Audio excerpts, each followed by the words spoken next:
Insya Allah. Baik, baik. Maksudnya biar di sana, Pak. Inggih, inggih. Baik. Bismillahirrahmanirrahim. Assalamualaikum warahmatullahi wabarakatuh. Salam Waalaikumsalam warahmatullahi sejahtera untuk kita semuanya. Puji syukur, Alhamdulillah kita panjatkan kehadirat Allah Subhanahu wa Ta'ala. Waalaikumsalam. Pagi ini di hari Sabtu yang cerah di tempat saya di Jakarta, cuaca cerah, panas, tapi sedikit ngelungkep ya, apa ya bahasa Jawanya, pokoknya panas tapi agak mendung gitu. Mudah-mudahan di tempat sahabat-sahabat semuanya, baik di Bandung, di seluruh Jawa, di seluruh Nusantara maupun di mancanegara, sahabat-sahabat kita yang ada di Singapura, yang ada di Amerika, dan lain-lain juga dalam keadaan sehat-sehat semuanya. Baik, pagi ini kita kembali berjumpa lagi di Zoom APBBI yang kesekian kali. Yang kali ini kita akan mengetengahkan tentang apa filosofi ya, tentang filosofi. Memang beberapa kali ini kita mencoba beberapa tema-tema yang bervariasi ya, baik tentang tema teknik batik dan tema pembuatan batik dan lain-lain, kemudian beberapa tema tentang buku-buku batik eh, yang perlu kita sampaikan ke teman-teman semuanya. Terima kasih juga saya sampaikan kepada seluruh pendiri dan pengurus APBBI dan juga anggota-anggota PBBI dan juga seluruh sahabat-sahabat pemirsa Zoom yang ada di grup yang selalu setia sejak tahun 2020-2021. Terima kasih atas support yang diberikan kepada APBBI selama ini, baik ikut hadir di Zoom secara langsung maupun mendengarkan di YouTube rekamannya, maupun support kepada Bursa Batik APBBI, support kepada seluruh uh, perajin-perajin yang ikut pemasaran batik lewat Bursa APBBI. Terima kasih semuanya. Tidak lupa, tidak habis-habisnya saya sampaikan terima kasih kepada semuanya atas support selama ini.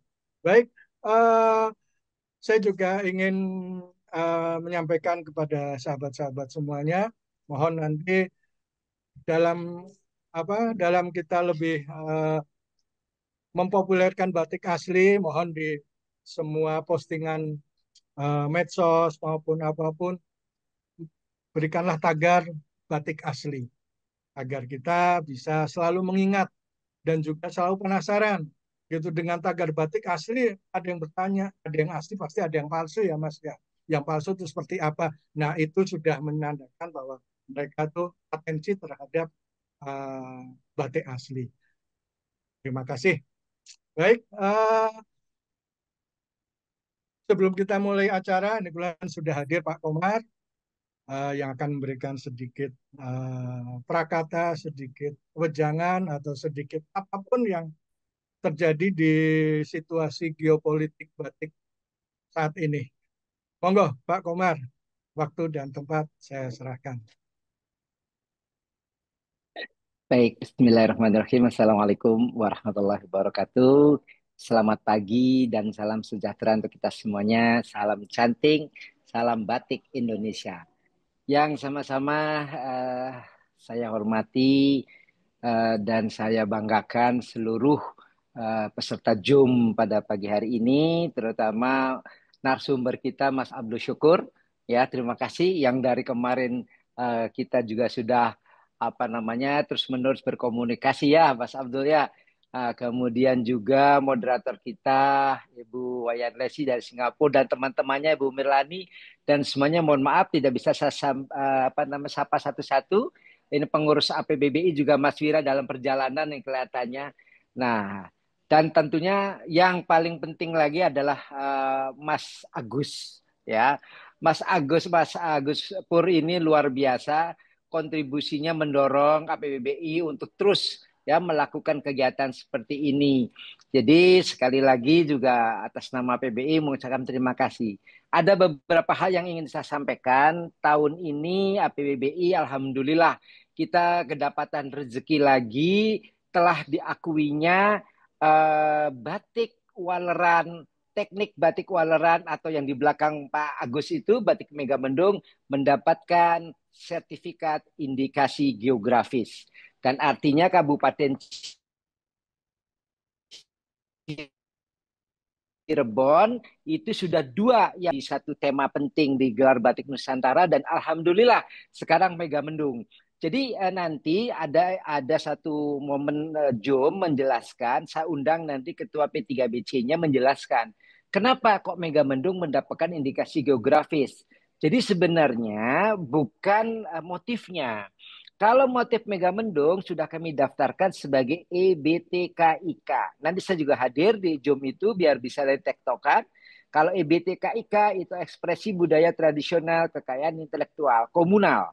Nah, adapun kalau indikasi geografis itu adalah tekniknya. Jadi alhamdulillah berarti nanti insya Allah akan menjadi hadiah eh,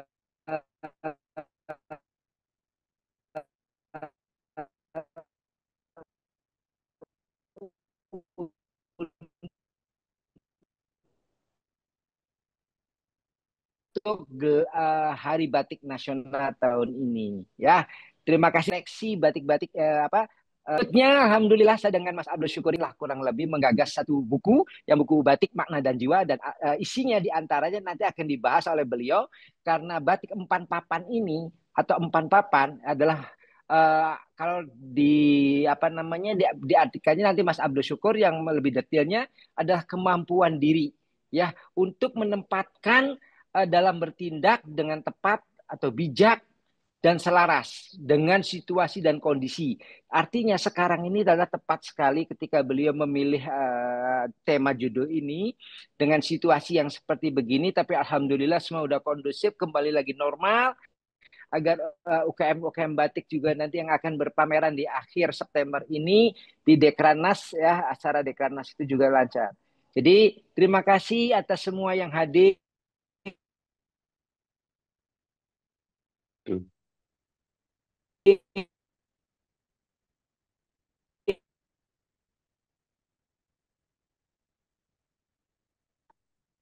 Gangguan ini. Iya, ini ada gangguan sinyal ya Pak Komar ya. Halo Pak Komar, beliau sedang ada di Masjid Istiqlal. Mungkin ada gangguan. Mendampingin Di guru. di pagi hari ini. Mohon maaf itu akan sengaja. Jadi insya Allah nanti kita lanjutkan kegiatan Zoom kita dan insya Allah di akhir November kami juga akan menggelar pameran para pendiri Puspa Nusantara. APPBI. Jadi dari pendiri APPBI. Itu saja. Terima kasih. Salam sehat semuanya. Wassalamualaikum warahmatullahi wabarakatuh. Waalaikumsalam warahmatullahi wabarakatuh. Wabarakatuh. Selamat berkegiatan Pak Komar di Masjid Istiqlal. Semoga membawa keberkahan untuk semuanya juga. Doakan kami agar dari tempat yang cukup baik ya, dari rumah Allah. Baik teman-teman semuanya. Kok sinyalnya? Iya sinyalnya agak ini. Terima kasih nih sudah hari ini sudah tembus 100 yang ikut ya. Nanti akan kita siapkan live Zoom ya agar yang tidak bisa masuk ke dalam Zoom kita berikan secara langsung di live Zoom. Baik, di Bursa APBBI kita juga ada beberapa buku-buku cantik seperti tadi Pak Komar sampaikan ya. Ini ada satu buku yang baru terbit, Batik Makna dan Jiwa, isinya tuh dalam sekali. Gitu. Isinya dalam sekali, monggo dicek di Bursa Batik APBBI. Nanti linknya akan saya kirim di chat Zoom ya. Selain buku ini juga ada buku Revolusi Batik ya, Revolusi Batik AI.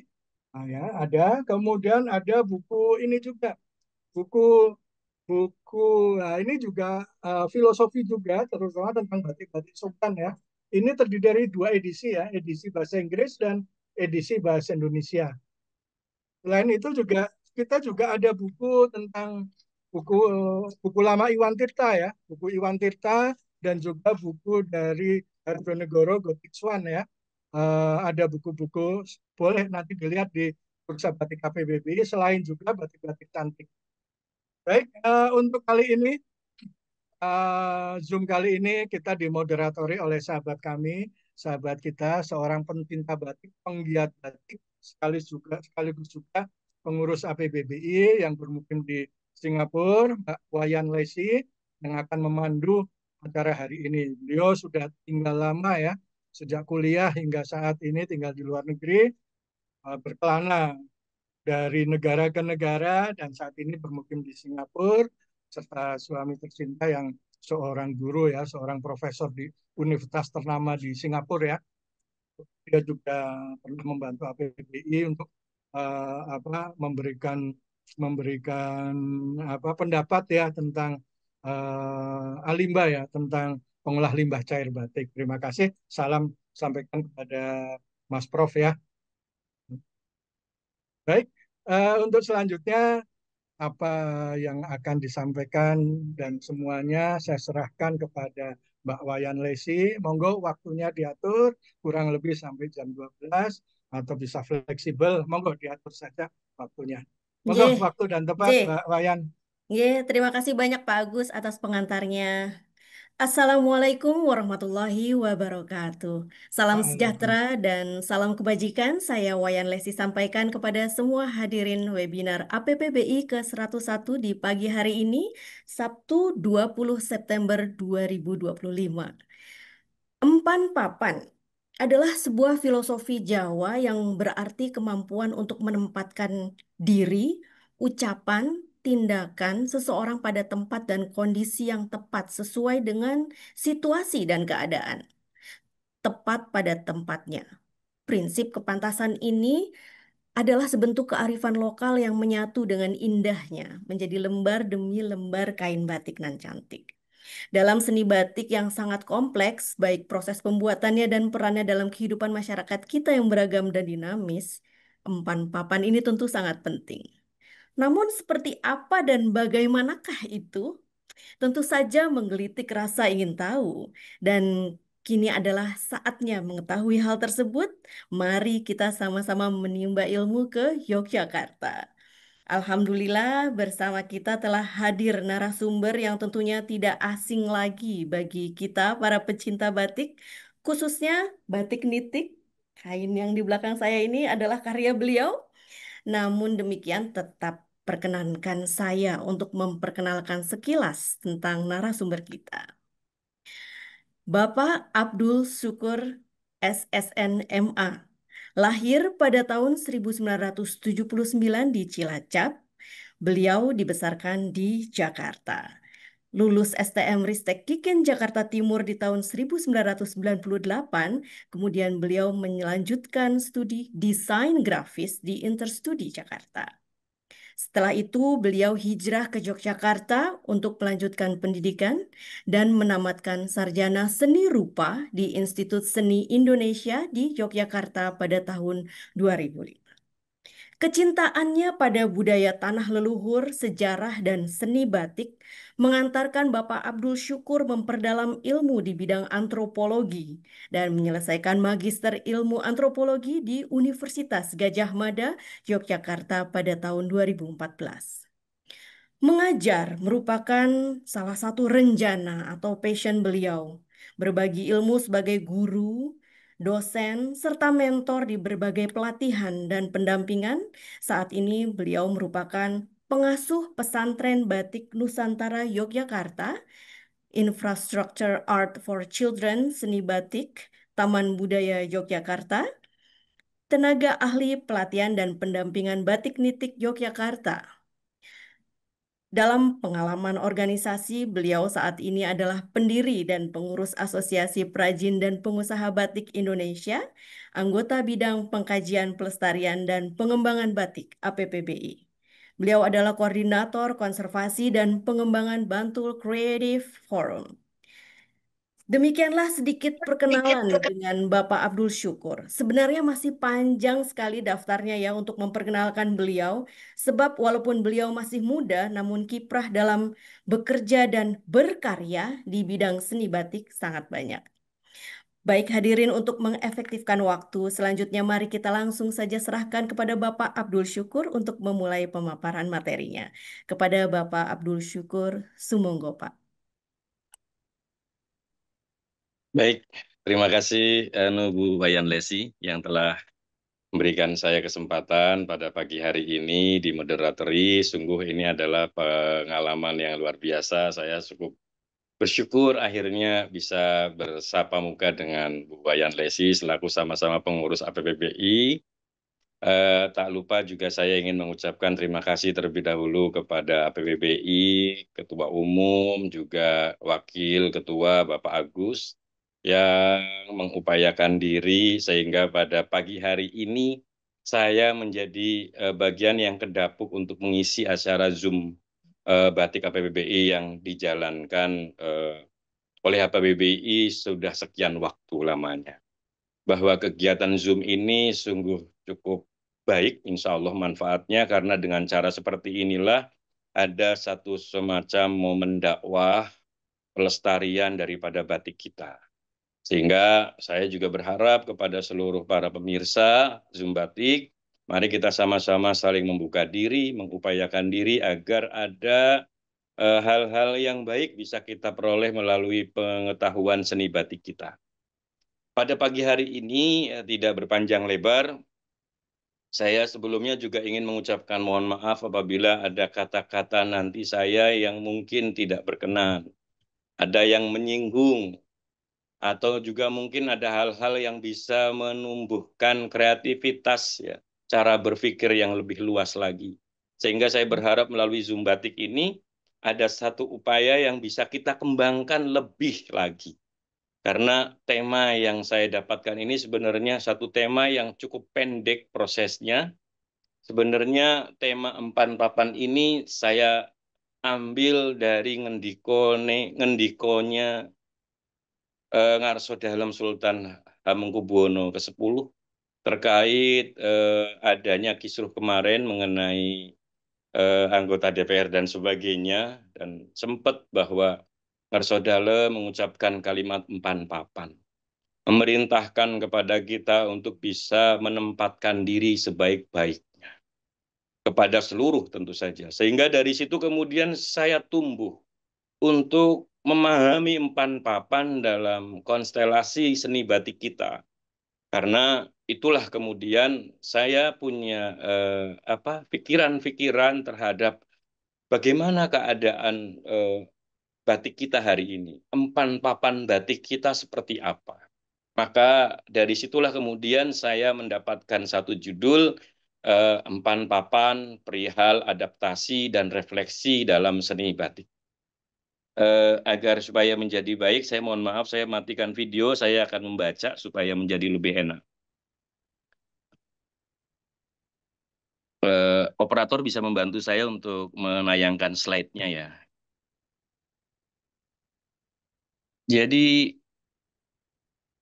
seperti yang tadi saya katakan bahwa empan papan itu dalam pembicaraan kita, diskusi kita pada pagi hari ini terkait mengenai adaptasi dan refleksi dalam seni batik. Itu pun sesuatu hal yang sebenarnya masih sangat sedikit untuk bisa saya pelajari, bahwa banyak sekali ruang-ruang empan papan dalam tradisi batik kita yang bisa kita ulik sedemikian rupa agar kita paling tidak bisa memiliki kedalaman pengetahuan makna dari seni batik yang telah dibangun oleh nenek moyang kita. Seperti kita tahu bahwa batik kita, batik Indonesia, itu diakui sebagai bagian daripada kekayaan warisan budaya dunia melalui UNESCO dengan kategori warisan budaya tak benda. Tentu ini semuanya harus bisa menjadi satu refleksi bagi kita agar kedudukan penganugerahan ini betul-betul melekat dalam tradisi kita. Saya berpikir bahwa adanya UNESCO memberikan penghargaan ini, satu, bahwa identitas itu memang ada pada diri kita, tetapi lebih daripada itu, keberlangsungan adanya penganugerahan UNESCO itu adalah satu upaya kecil mungkin dari United Nation, atau dalam hal ini adalah PBB, dalam rangka memperjuangkan bagaimana pelestarian budaya batik kita ini bisa betul-betul nyata di dalam hasanah kita, di dalam ataupun di luar. Oleh karena itu, seni budaya batik kita sebagai warisan budaya tak benda ini tadi sekali lagi harus bisa kita ugemi dengan baik. Selain daripada kedudukan mendapatkan warisan budaya tak benda dari UNESCO, kategori ini seperti yang tadi saya katakan karena di dalam batik kita memiliki identitas. Identitas kebangsaan kita, identitas bangsa Indonesia, bahwa batik itu tidak hanya sekedar melulu bahan pakaian. Lebih daripada itu, bahwa batik itu adalah identitas. Sesuatu yang melekat dalam diri kita, di dalam ataupun di luarnya. Dan itu semuanya bisa kita lihat dari apa? Dari ekspresi estetika, ekspresi rupa, bentuk, makna, dan sebagainya. Lebih daripada itu, batik yang menjadi identitas kita itu bisa kita baca dalam khasanah spiritualitas, bahkan dalam kondisi, dalam hal-hal yang sangat erat dalam dunia kita, yaitu nilai-nilai sosial. Oleh karena itu, batik kita pada dasarnya adalah satu keselarasan hubungan alam, makhluk, dan pencipta. Mohon operator bisa sambung ke slide kedua. Maka batik itu adalah keselarasan hubungan alam, makhluk, dan pencipta. Oleh karena itu, kedudukan daripada keselarasan ini bisa kita lihat cerminannya melalui falsafah sebagai bagian daripada konsep, ide, gagasan. Yang gagasan-gagasan itu sudah diupayakan sedemikian rupa oleh leluhur kita, nenek moyang kita, dan kemudian dicatat oleh para pemikir-pemikir kita, seperti halnya yang saya tuliskan di dalam poin pertama, disebutkan bahwa kedudukan dualisme Dwi Tunggal yang menjadi satu karakter seni tradisi Nusantara kita. Karakter seni tradisional Nusantara yang dituliskan oleh Sultan Takdir Ali Sabana, ini hal yang memang sampai hari ini mohon maaf masih saya gunakan sebagai satu akar untuk menjembatani pemahaman seni tradisi. Bahwa seni batik kita itu adalah sesuatu yang satu kesatuan dari dua hal yang berbeda. Atau mungkin bisa kita jembatani dalam kacamata yang lebih luas lagi. Bahwa seperti halnya Indonesia, bahwa Indonesia itu terdiri dari perkumpulan suku bangsa, tetapi menjadi satu Indonesia. Maka disebutkan di dalam Pancasila Bhinneka Tunggal Ika misalkan. Seperti itulah seperti halnya yang dikatakan oleh Sultan Takdir Ali Sabana, bahwa apa-apa yang melekat pada batik kita sebagai satu bentuk keselarasan hubungan alam dan makhluk serta pencipta, itu sesuatu yang tidak bisa dipisah-pisahkan. Sesuatu yang menjadi satu paduan yang kemana-mana harus kita upayakan. Harus kita jadikan parameter untuk kita melangkah. Dan kemudian konsep gagasan itu juga kita bisa melihat bahwa keselarasan hubungan alam, makhluk, dan pencipta kita bisa melihat misalkan dalam falsafah Jawa Manunggaling Kawuluk Gusti. Penyatuan antara makhluk dengan Tuhannya. Dalam kondisi sosial, dalam konteks sosial, Manunggaling Kawuluk Gusti bisa kita lihat misalkan dalam bagaimana hubungan antara rakyat dengan pemerintahannya. Nah, filosofi keselarasan dan ini semuanya adalah satu jawaban daripada filosofi keselarasan hidup dan kehidupan bangsa kita. Yang kedua, bahwa keselarasan hubungan alam, makhluk, dan pencipta pada batik kita itu tercermin pula pada praktek kerja melalui perilaku-perilaku yang terselaraskan dalam kehidupan makhluk, keadaan alam, dan hakikat pencipta. Maka tidak bosan-bosan saya mengatakan, jangan dalam proses kita misalkan sudah membatik, sebelum membatik aja menjadi satu perilaku yang harus kita selaraskan. Proses mencanting, proses mengambil malam, lilin panas menggunakan canting. Lalu kemudian kalau di Yogyakarta ada istilah nyebul atau meniup canting tersebut. Bukankah yang keluar dari mulut kita adalah suara hu yang kalau dikategorikan menggunakan kosakata bahasa Arab, hu itu adalah dia dengan D besar. Maksudnya, setiap proses selalu diawali dengan kita mengingat kepada Sang Pencipta. Itu salah satu bagian daripada bahwa praktek kerja pun sangat terselaraskan dengan hubungan antara manusia, alam, dan Sang Pencipta. Yang ketiga, selain pada konsep praktek serta gagasan, tentu keselarasan batik kita, khususnya batik tradisional kita, sangat selaras dalam mewujud pada peran fungsi. Bahwa peranan fungsi pada karya seni batik menjadi pengejawantahan konsep dan gagasan serta aktualisasi kerja budaya kita. Sekali lagi, baik fungsinya, baik kerjanya, baik gagasannya adalah satu padu yang juga tidak bisa dipisah-pisahkan. Nah, saya lanjutkan kepada poin selanjutnya di gagasan hidup kemanusiaan dan kesadaran alam. Nah, itu semuanya bisa kita lihat bahwa setelah melalui konsep, setelah melalui praktek, dan kemudian diejawantahkan di dalam fungsi, itu kemudian mewujud sebagai satu gagasan kehidupan. Ada yang disebut dengan identitas tadi di awal. Lalu kemudian gagasan itu sangat lekat dengan kemanusiaan dan kesadaran alam. Kita tahu bahwa motif-motif batik kita itu tidak lepas dari kondisi alam, flora, fauna, bahkan yang disebut misalkan konsep-konsep simbolik geometrik pun tidak lepas dari bagaimana kita mentafsir alam. Satu, batik sebagai karya budaya lahir dari kearifan dan kebijaksanaan suku bangsa. Bahwa adanya motif batik kita atau yang sebelumnya tadi sudah saya katakan, itu adalah bagian dari kearifan, kepandaian pikiran rasa kita untuk kita ejawantah menjadi satu karya budaya. Itu bisa kita lihat misalkan akhirnya konsep-konsep tadi muncul dalam kehidupan nyata kita masyarakat. Orang Jawa misalkan punya falsafah desa, deso mawa coro, negoro mawa toto.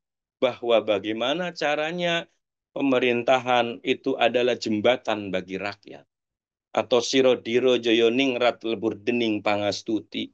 Bahwa kita melakukan semua ini dalam konteks seni budaya, dalam konteks kita membangun kerja kebudayaan adalah bagian daripada kita menegakkan kebaikan dan membenci sesuatu yang buruk.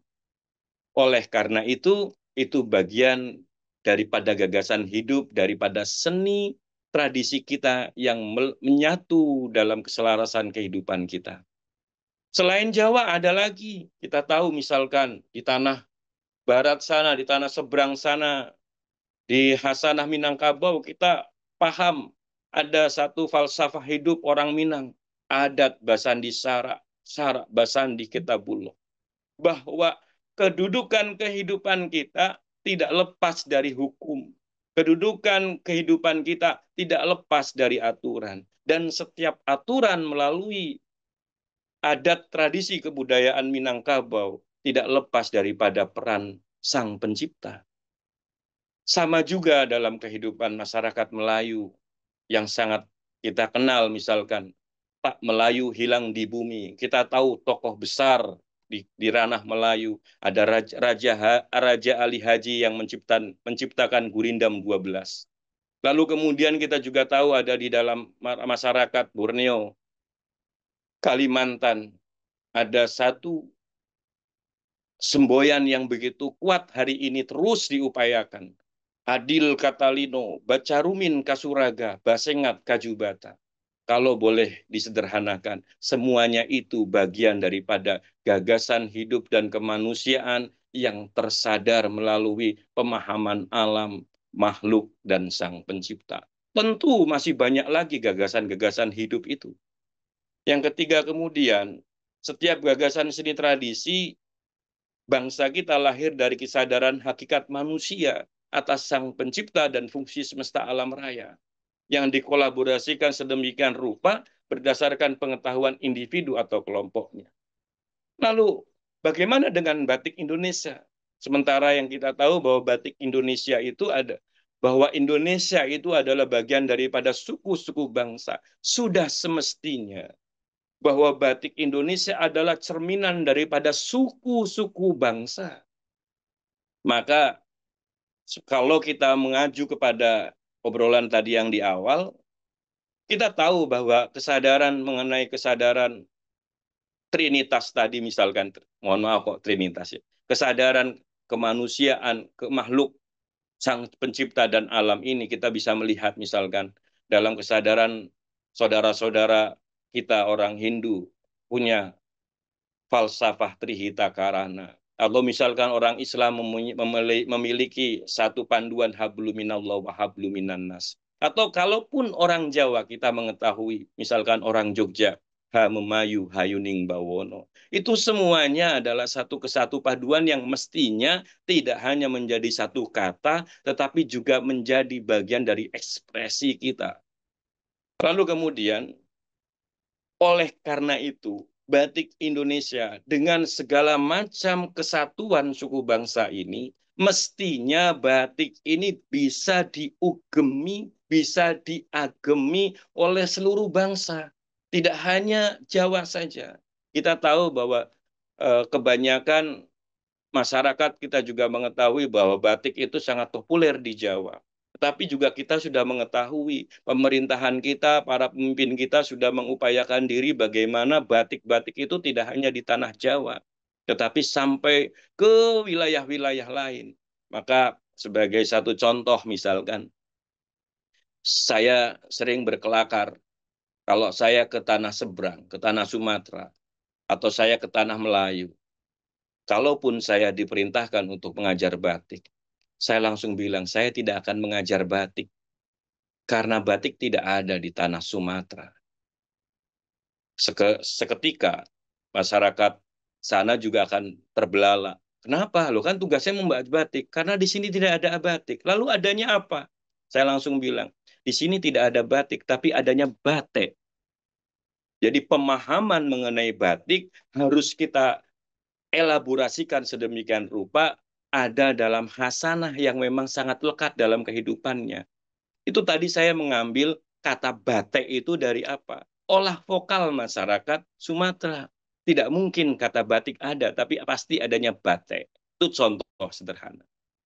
Itu yang menjadi PR buat kita, bahwa batik Indonesia tentunya bukan menjadi batik yang mudah, karena dia harus bisa mengelaborasi suku bangsa di negeri kita ini yang sangat banyak. Oleh karena itu, batik sebagai karya budaya Indonesia yang melingkupi segenap gagasan hidup yang itu tadi, multi dari berbagai suku bangsa. Dan kemudian kita tahu batik itu menjadi kebutuhan jasmani dan semua aspek falsafah kehidupan yang mengikuti. Itu semuanya harus kita pahami, kita sadari ada peran-peran pendukung yang untuk bisa menghasilkan ruang itu. Orang Jawa punya satu semangat dalam rangka menghidupkan hal-hal gitu. Jerbasuki Mowobeo misalkan. Bahwa batik kita ini bisa maju bukan sebab karena filosofinya, tapi lebih daripada itu, keberhasilan batik kita ya bagaimana kita mau menghidupi batik kita dengan sebaik-baiknya. Kalau kemudian mengambil dalam konsep tadi di awal mengenai empan papan, bagaimana kesadaran kita menyeluruh terhadap batik kita itu, agar kita betul-betul bisa menghasilkan batik kita dengan sempurna. Gitu. Ada wong nandur bakalan ngunduh. Kita tahu ada masyarakat batik. Kenapa ini saya mengatakan ini, wong nandur bakalan ngunduh? Pada kenyataannya, masyarakat batik kita ini kalau boleh dibilang juga keadaannya bervariasi, bermacam-macam. Ada masyarakat batik kita di pelosok sana kalau dikatakan sebagai misalkan lebih keren gitu, misalkan seorang desainer batik begitu. Padahal mereka mengerjakan desain. Tapi dikatakan sebagai desainer batik, nggak mau. Kayak nggak mampu. Kayak nggak, bukan bagian daripada ruang. Sehingga ruang-ruang itu juga nampak pada klasifikasi yang lain, misalkan ekonomi. Kita tahu ada banyak perusahaan batik besar. Tetapi perusahaan batik besar itu pasti tidak lepas dari para peran pembatik. Dan pembatik itu adalah orang-orang kecil. Nah, ini semuanya harus menjadi satu kepaduan. Lain daripada itu, sebagai satu karya budaya bangsa Indonesia, maka hemat saya sebagai satu gagasan hidup, sering juga saya katakan, maka ekspresi seni batik kita itu semestinya, dan memang yang sudah dikategorikan seperti tadi dikatakan oleh Sultan Takdir Ali Sabana sebagai dualisme yang ditunggal, maka batik itu dari sejak mula adalah sesuatu hasil karya seni manusia yang di dalamnya tidak lepas sebagai batok. Jadi batik harus bisa menjadi batok, ruang ekonomi. Lebih daripada itu, batik juga harus juga menjadi ruang pemikiran. Lebih daripada itu, selain batik menjadi batok serta batuk ruang pemikiran, maka batik itu juga harus menjadi satu hal yang menyelaraskan kita dengan Sang Pencipta. Itulah yang kemudian saya sering sebutkan batik batin. Maka batik, batok, batuk, dan batin adalah satu kesatu paduan yang apabila kita upayakan dengan sebaik-baiknya, maka kita sudah sampai kepada kesadaran yang disebut dengan empan papan, menempatkan porsinya. Nah, pembahasan mengenai ini nantinya akan menjadi luas. Kenapa? Tentu batik kita masa lalu dengan batik kita hari ini sangat berbeda. Bagaimana teknologi batik dahulu dengan teknologi hari ini juga sangat berbeda. Menciptakan ruang yang sedemikian rupa. Itu yang menjadi menarik sebenarnya, menjadi kemudian yang memantik saya untuk membangun bagaimana adaptasi dan refleksi yang ada pada seni batik kita hari ini. Nah, keselarasan kerja seni batik. Kalau tadi saya mengatakan mengenai gagasan hidup, kemanusiaan, dan kesadaran alam, di slide selanjutnya saya membicarakan mengenai keselarasan kerja seni batik, kesadaran lokal. Jadi, keselarasan kerja yang tadi di awal sudah saya sampaikan, kita harus mengetahui bahwa seni batik lahir itu dari kearifan budaya.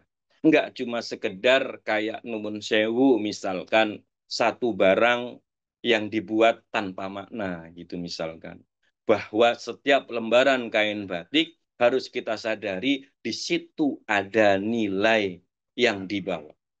Melalui falsafah hidup yang diugemi suku bangsa, tentu saja demikian. Sehingga semua yang mencakup dalam kerja produksi seni batik diselaraskan dengan nilai identitasnya. Tak terkecuali dalam dinamika peradaban perkembangan teknologi. Ini catatan yang menjadi penting bagi saya. Perkembangan teknologi kita ini cenderung dipahami menjadi satu teknologi yang ansih. Teknologi yang hanya bersifat fisik, bukan secara filosofis. Teknologi itu hari ini hanya mesinal. Padahal kalau kita kaji lebih mendalam, teknologi itu boleh dikatakan sebagai makna cara. Dimaknai sebagai satu cara. Bahwa orang dulu membuat canting, itu juga bentuk teknologi. Hari ini ketika kita memahami teknologi, relate sekali seolah-olah teknologi itu harus sesuatu yang mesinal, robotik, dan sebagainya. Sehingga kata kunci memahami ini menjadi penting. Agar tidak terjadinya clash. Karena ini kenyataannya banyak. Kenyataannya banyak. Hari ini misalkan, apakah sudah selesai pemahaman kita mengenai yang disebut dengan seni batik? Gitu misalkan. Padahal kalau kita mengaji kepada sejarah masa lalu, bahkan sejarah masa lalunya saja masih kita daki. Mana yang benar ya? Sejauh apa ya? Seperti itu. Maka pemahaman mengenai teknologi harus kita luaskan. Keselarasan kerja seni batik berdasarkan kesadaran lokal. Yang kedua, kerja seni batik dalam kearifan falsafah budaya timur atau Nusantara Indonesia berbeda dengan tekstil dalam ragam wasra global. Obrolan saya dengan Pak Komar, obrolan saya dengan sahabat saya seperti Mas Nur Rahmat, lalu kemudian Bayu Arya juga. Pada dasarnya sebenarnya batik itu dengan tekstil tidak perlu dibandingkan seperti itu. Tapi ini saya tuliskan sengaja karena ada satu kenyataan di lapangan yang seolah-olah keadaan batik itu memang harus ada di ruang tekstil. APBBI pernah diberikan tugas sampai ke gedung DPR sana untuk mewakili banyak suara rakyat agar kedudukan daripada batik itu berbeda dengan tekstil. Kenapa? Kalau kita sepakati batik itu sama dengan tekstil, maka kita nanti akan tergopoh-gopoh. Dan kenyataannya demikian. Begitu. Dan kenyataannya demikian. Sehingga pemetaan mengenai tekstil dan pemetaan mengenai batik adalah satu hal yang berbeda. Begitu. Nah, kerja seni batik karena kerja seni batik itu menekankan pada aspek kesabaran, ketekunan, nilai lokal yang telah melahirkan karya cipta seni adiluhung bangsa kita yang sering kita elu-elukan dimanapun saja. Apalagi kalau kita sudah sampai ke luar negeri, maka kita akan mengelu-elukan, menguatkan diri kita. Sama halnya misalkan ketika batik kita diambil oleh negara lain, maka tumbuh hasrat kita untuk mempertahankannya. Tapi coba kita balik lagi kepada konsep empan papan. Benarkah kita sudah mengupayakan keadiluhungan budaya kita? Jangan-jangan kita masih melihat batik itu hanya sekedar bendanya saja, luput pada konsepnya, luput pada prakteknya. Yang ketiga, keselarasan kerja seni batik itu saya tuliskan di sini. Ada satu hal yang di dalam tanda petik ini kalimat pertama adalah kerja lambat. Sengaja saya tuliskan kerja lambat. Ini juga hal yang ketika ini dikotomi ini dihadapkan dengan tekstil, sering dunia batik kita ini terpojokkan. Seolah-olah nggak bisa, nggak relate dengan kenyataan hari ini. Seperti itu. Maka kita harus memahami bahwa kerja lambat dalam tanda kutip, dalam seni batik, sebenarnya adalah satu proses pendidikan daripada nenek moyang kita dan hal yang didapatkan oleh nenek moyang kita dalam laku hening. Untuk memahami tentang laku hening. Sebuah proses pengendapan, suatu proses penghayatan setiap aktivitas membatik pada motif yang disematkan, pada proses yang dihidupi. Maka kita lihat dalam tradisi timur kita, ada Batara Kala yang dikenal sebagai Dewa Waktu. Kalau orang Bali apalagi banyak bangunan-bangunan itu pasti ada Dewa Kala. Agar kita memahami tentang waktu, agar kita bisa mengerem hidup kita, agar kita tidak selalu terus terombang-ambing dengan terombang-ambing dengan peradaban hari ini yang mungkin harus semuanya harus ada, semuanya harus diupayakan, semuanya harus diadakan, semuanya harus cepat dan sebagainya. Maka konsep waktu dalam batik ini yang disebut saya itu tadi misalkan dengan kata kerja lambat. Sekali lagi, adalah satu bentuk yang harus kita rasakan bagian daripada nilai nenek moyang kita yang kita bangun, yang kita lulukan dalam konteks keadiluhungan seni kita sebagai satu bagian daripada penghayatan waktu. Lebih daripada itu, selain penghayatan waktu, juga sebagai satu proses bagaimana kita memahami kedudukan kita sebagai hamba dan memahami kedudukan Sang Pencipta sebagai pemilik diri kita. Hal itu semuanya menjadi penting saya pikir dalam seni batik. Itulah kenapa batik itu kok selaras nampak dengan sesuatu yang mungkin lama prosesnya. Sehingga sudah sesuatu yang tidak relate kalau kemudian kamu bisa nggak membuat batik, tapi waktunya cuma 1 minggu. Ini satu kesadaran yang mulai digrogoti. Karena kesadaran membatik harus diupayakan dengan waktu yang hening, laku yang hening, memahami jeda waktu. Kalau kita memahami ini dalam konteks seni, lebih luhur lagi mestinya. Kalau boleh saya katakan, batik ini adalah seni rupa Indonesia. Yang hari ini kita kategorikan sebagai kerajinan. Lalu kemudian keselarasan kerja seni batik dengan berkesadaran lokal itu kita bisa lihat. Seperti yang tadi saya katakan tentang adiluhung. Ini supaya kita memiliki satu kesatuan pemahaman bahwa adiluhung itu kan sesuatu yang bermutu tinggi. Adiluhung itu adalah sesuatu yang memiliki penghormatan, kehormatan, luhur, mulia, utama, sesuatu yang mendalam, istimewa, dan yang penting menurut saya, makanya saya garis besar ini, saya cetak tebal, tak lekang oleh waktu.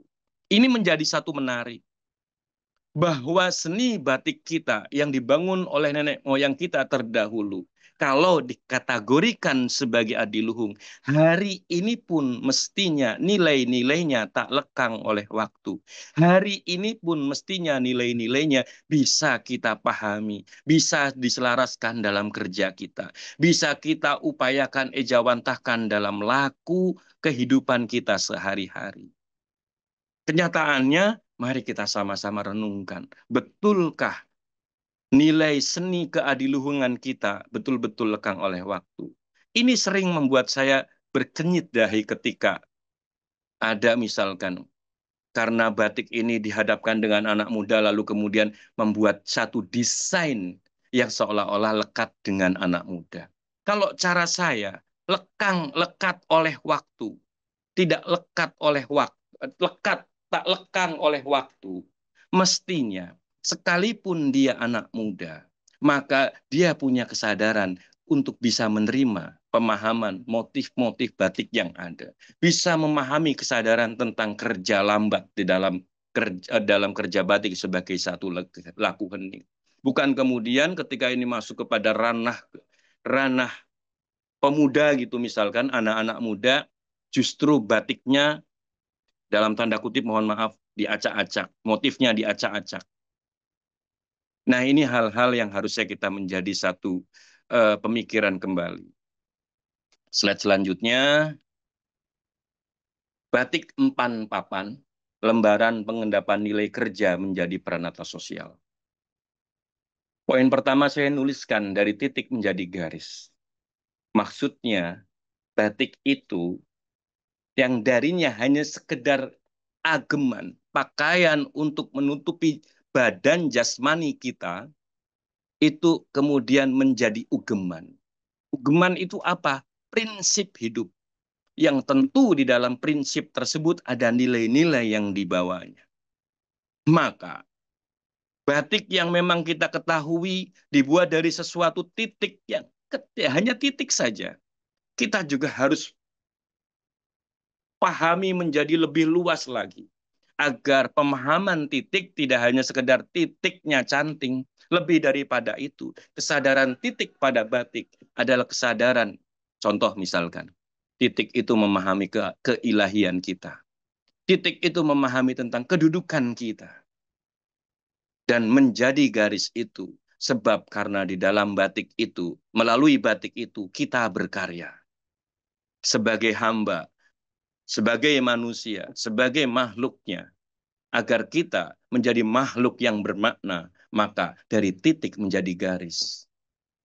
Berkaryalah agar sesuatu hal itu yang saya katakan tadi, kalau pakaian tadinya hanya sekedar sesuatu lembaran kain yang fungsinya hanya untuk menutupi tubuh kita dari panas dan sebagainya, lebih daripada itu menjadi satu prinsip hidup. Yang kedua, batik empan papan itu harus kita pahami dari kesadaran yang tadi kita sudah dengarkan dari moderator, bahwa empan papan itu adalah kesadaran, kemampuan untuk menempatkan diri dan bertindak dengan tepat. bijak, selaras dengan situasi, kondisi, serta waktu yang dihadapi, termasuk kesadaran akan kedudukan diri dan orang lain dalam struktur sosial. Mohon maaf ini, pembahasan empan papan ini sebenarnya bisa menjadi meluas. Bahkan dalam konteks memahami sejarah seni batik saja menurut saya. Pemahaman bahwa batik seperti yang tertulis dalam Kamus Besar Bahasa Indonesia harus kita pahami. Siapa yang membuat, siapa yang merumuskan, kenapa harus menjadi demikian dan sebagainya dan sebagian. Harus menjadi demikian, demikian, demikian, dan demikian. Padahal dalam konteks pendidikan, dalam konteks ilmu, saya yakin pemahaman mengenai konteks perintangan misalkan. Ini mohon maaf harus bisa menjadi berbeda dengan apa-apa yang tadi saya sudah katakan dalam Kamus Besar Indonesia. Kita tahu bahwa dalam konteks merintangi saja, dalam misalkan batik itu adalah konsep perintangan. Dalam konsep perintangan saja, apakah selalu harus menggunakan malam? Dan kenyataannya, jauh waktu sebelum yang kita pahami dalam konteks seperti dalam Kamus Besar Bahasa Indonesia, kita mengetahui ada batik simbut yang menggunakan bubur kertas. Bahkan kita bisa mengetahui misalkan perintangannya menggunakan tanah. Nah, hal-hal demikian kan tentu sesuatu yang berbeda. Bukan untuk dilawan, tapi dipahami dengan baik bahwa perbedaan-perbedaan, bahkan misalkan ada printing gitu misalkan, yang kemudian menggerus dalam ranah seni batik kita hari ini. Itu adalah satu hal yang harus kita renungkan dengan baik agar kita punya kesadaran yang sama. Hemat saya, mohon maaf bila berbeda, bahwa kategori seni batik kita yang tertulis di dalam Kamus Besar Bahasa Indonesia bahwa perintangannya harus menggunakan malam. Itu adalah hal baik yang diupayakan oleh pembesar kita, oleh pemimpin kita. Tetapi semestinya tidak menutupi sesuatu yang ada sebelumnya, yang mungkin belum kita ketahui, atau mungkin baru muncul diketahui oleh kita. Sehingga hal-hal sebelumnya tidak kemudian disalahgunakan.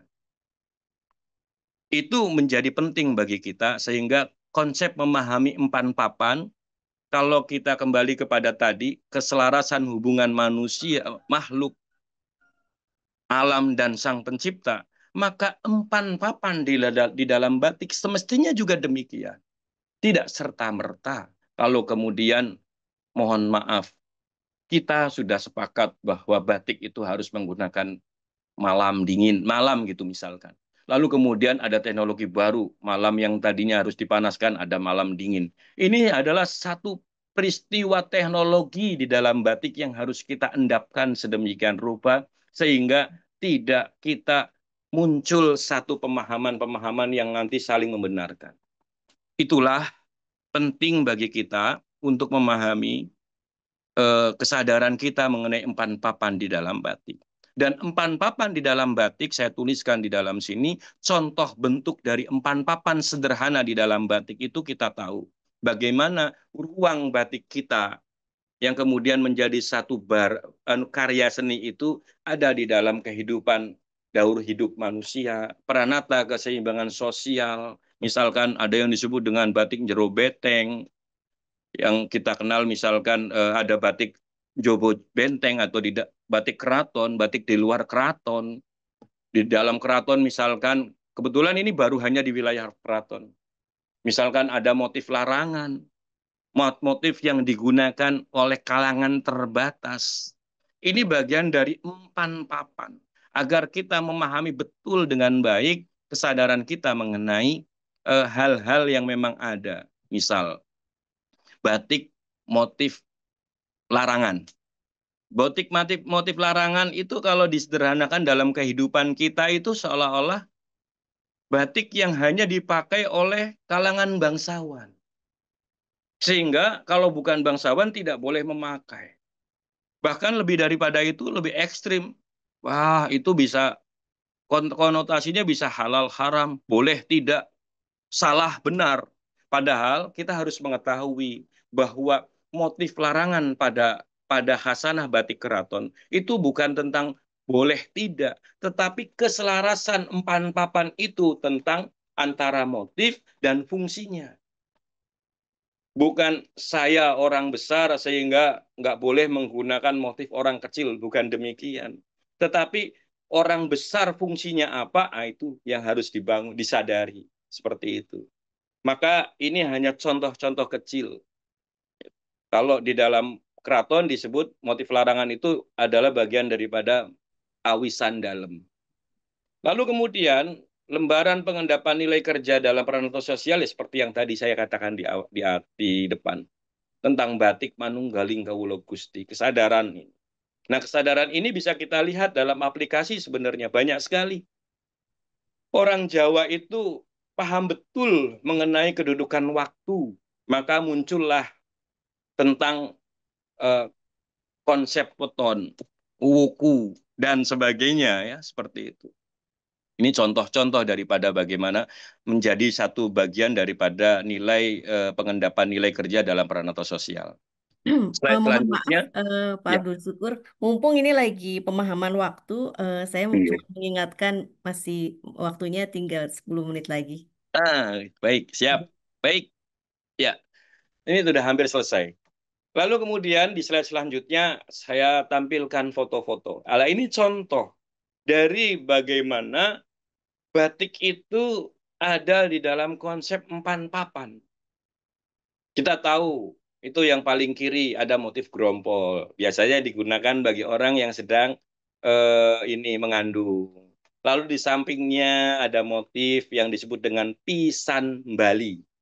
Bali, bukan pisang Bali, pisan Bali. Biasanya digunakan bagi para pedagang, ekonom, dan sebagainya. Lalu kemudian ada motif-motif yang lain. Nah, ini yang paling nampak nih, misalkan ada motif sidoasi, agar ini adalah harapan doa, agar kita selalu menjadi orang yang penuh dengan kasih sayang.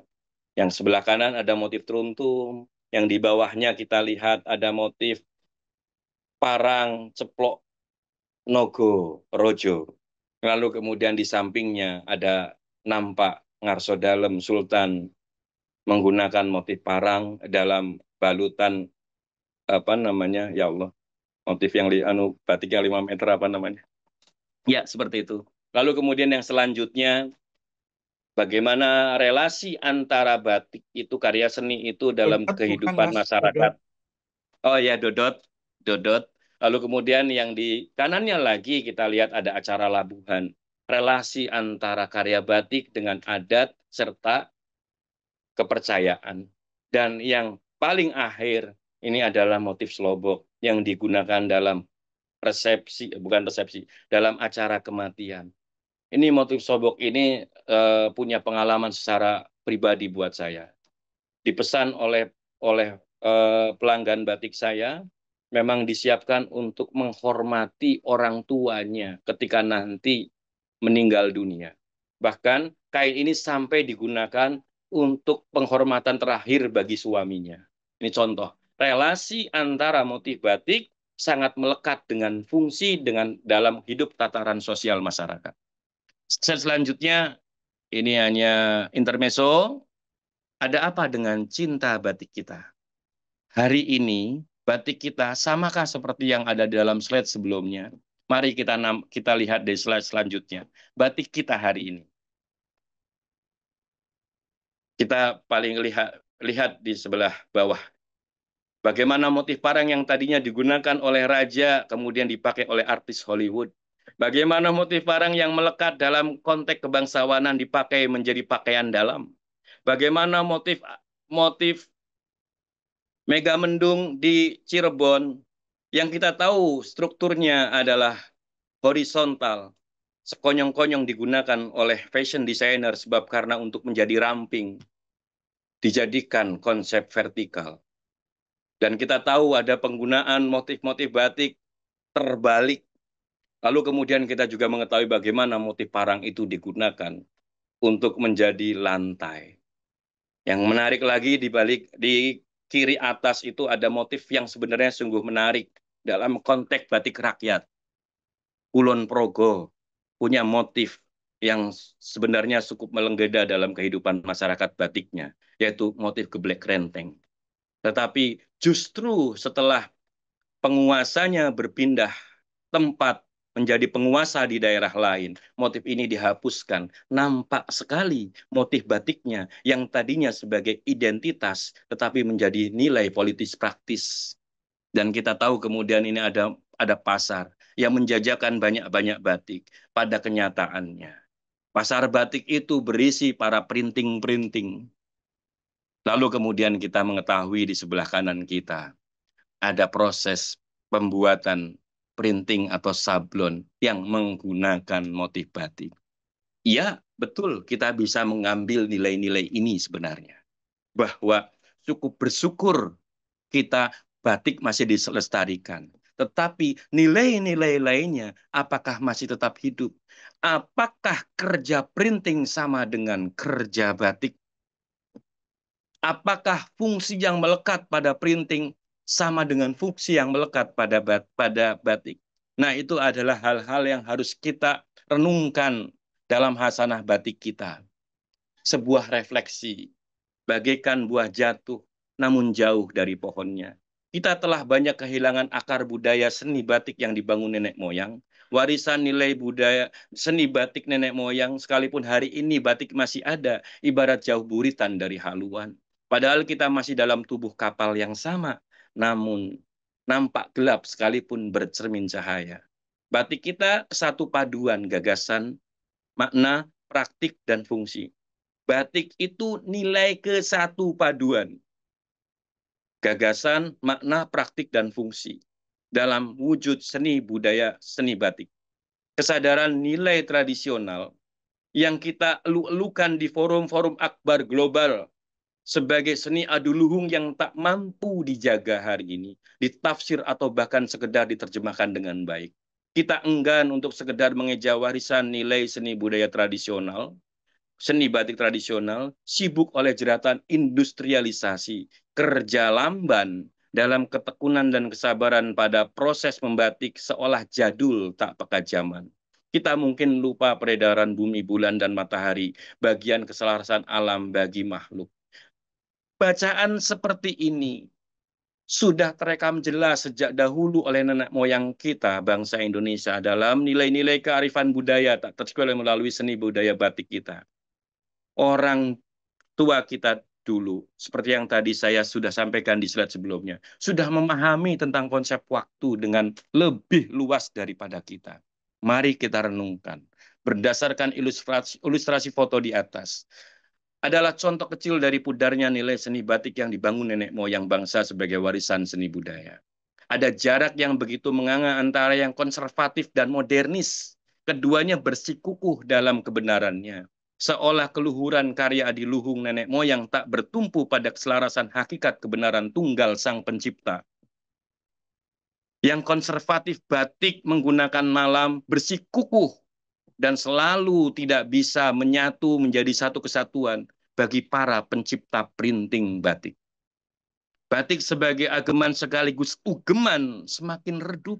Batik tak ubahnya hanya sekedar sandang penutup badan yang tak beda dengan kemeja polos dan kaos oblong.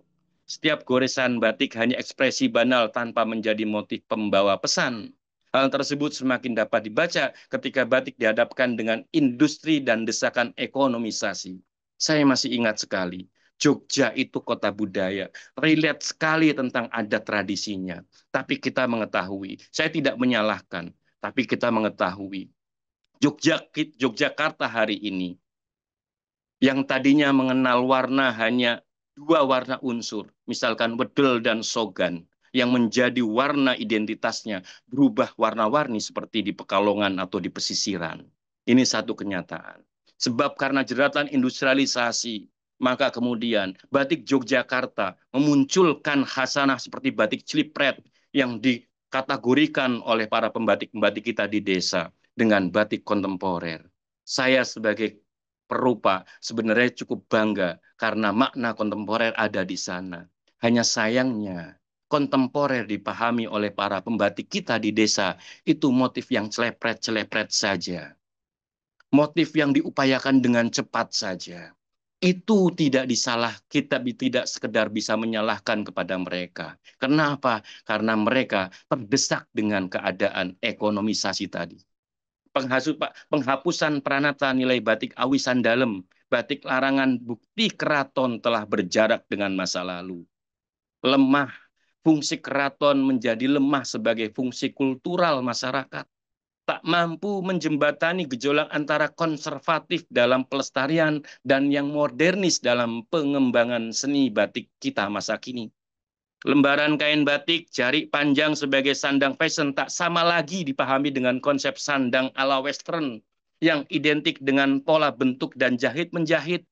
Lembaran batik kemudian hanya menjadi pelengkap bagian dari para fashion designer, seolah pembatik bukan perancang busana. Penggunaan simbolik motif batik dalam batik hasanah dalam batik yang dilakukan oleh para fashion designer, alih-alih ikut serta menghidupkan pelestarian batik, justru mengaburkan nilai-nilai makna seni batik seperti tadi dalam hasanah motif Megamendung. Lebih daripada itu, saya menjadi bukti dalam hasanah akademik. Ada mahasiswa yang saya arahkan agar membuat batik itu tugasnya hanya membuat jarik, tetapi kemudian dengan serta-merta menolaknya untuk membuat jarik. Karena kemudian dijawab, tidak bisa masuk kalau cuma batik.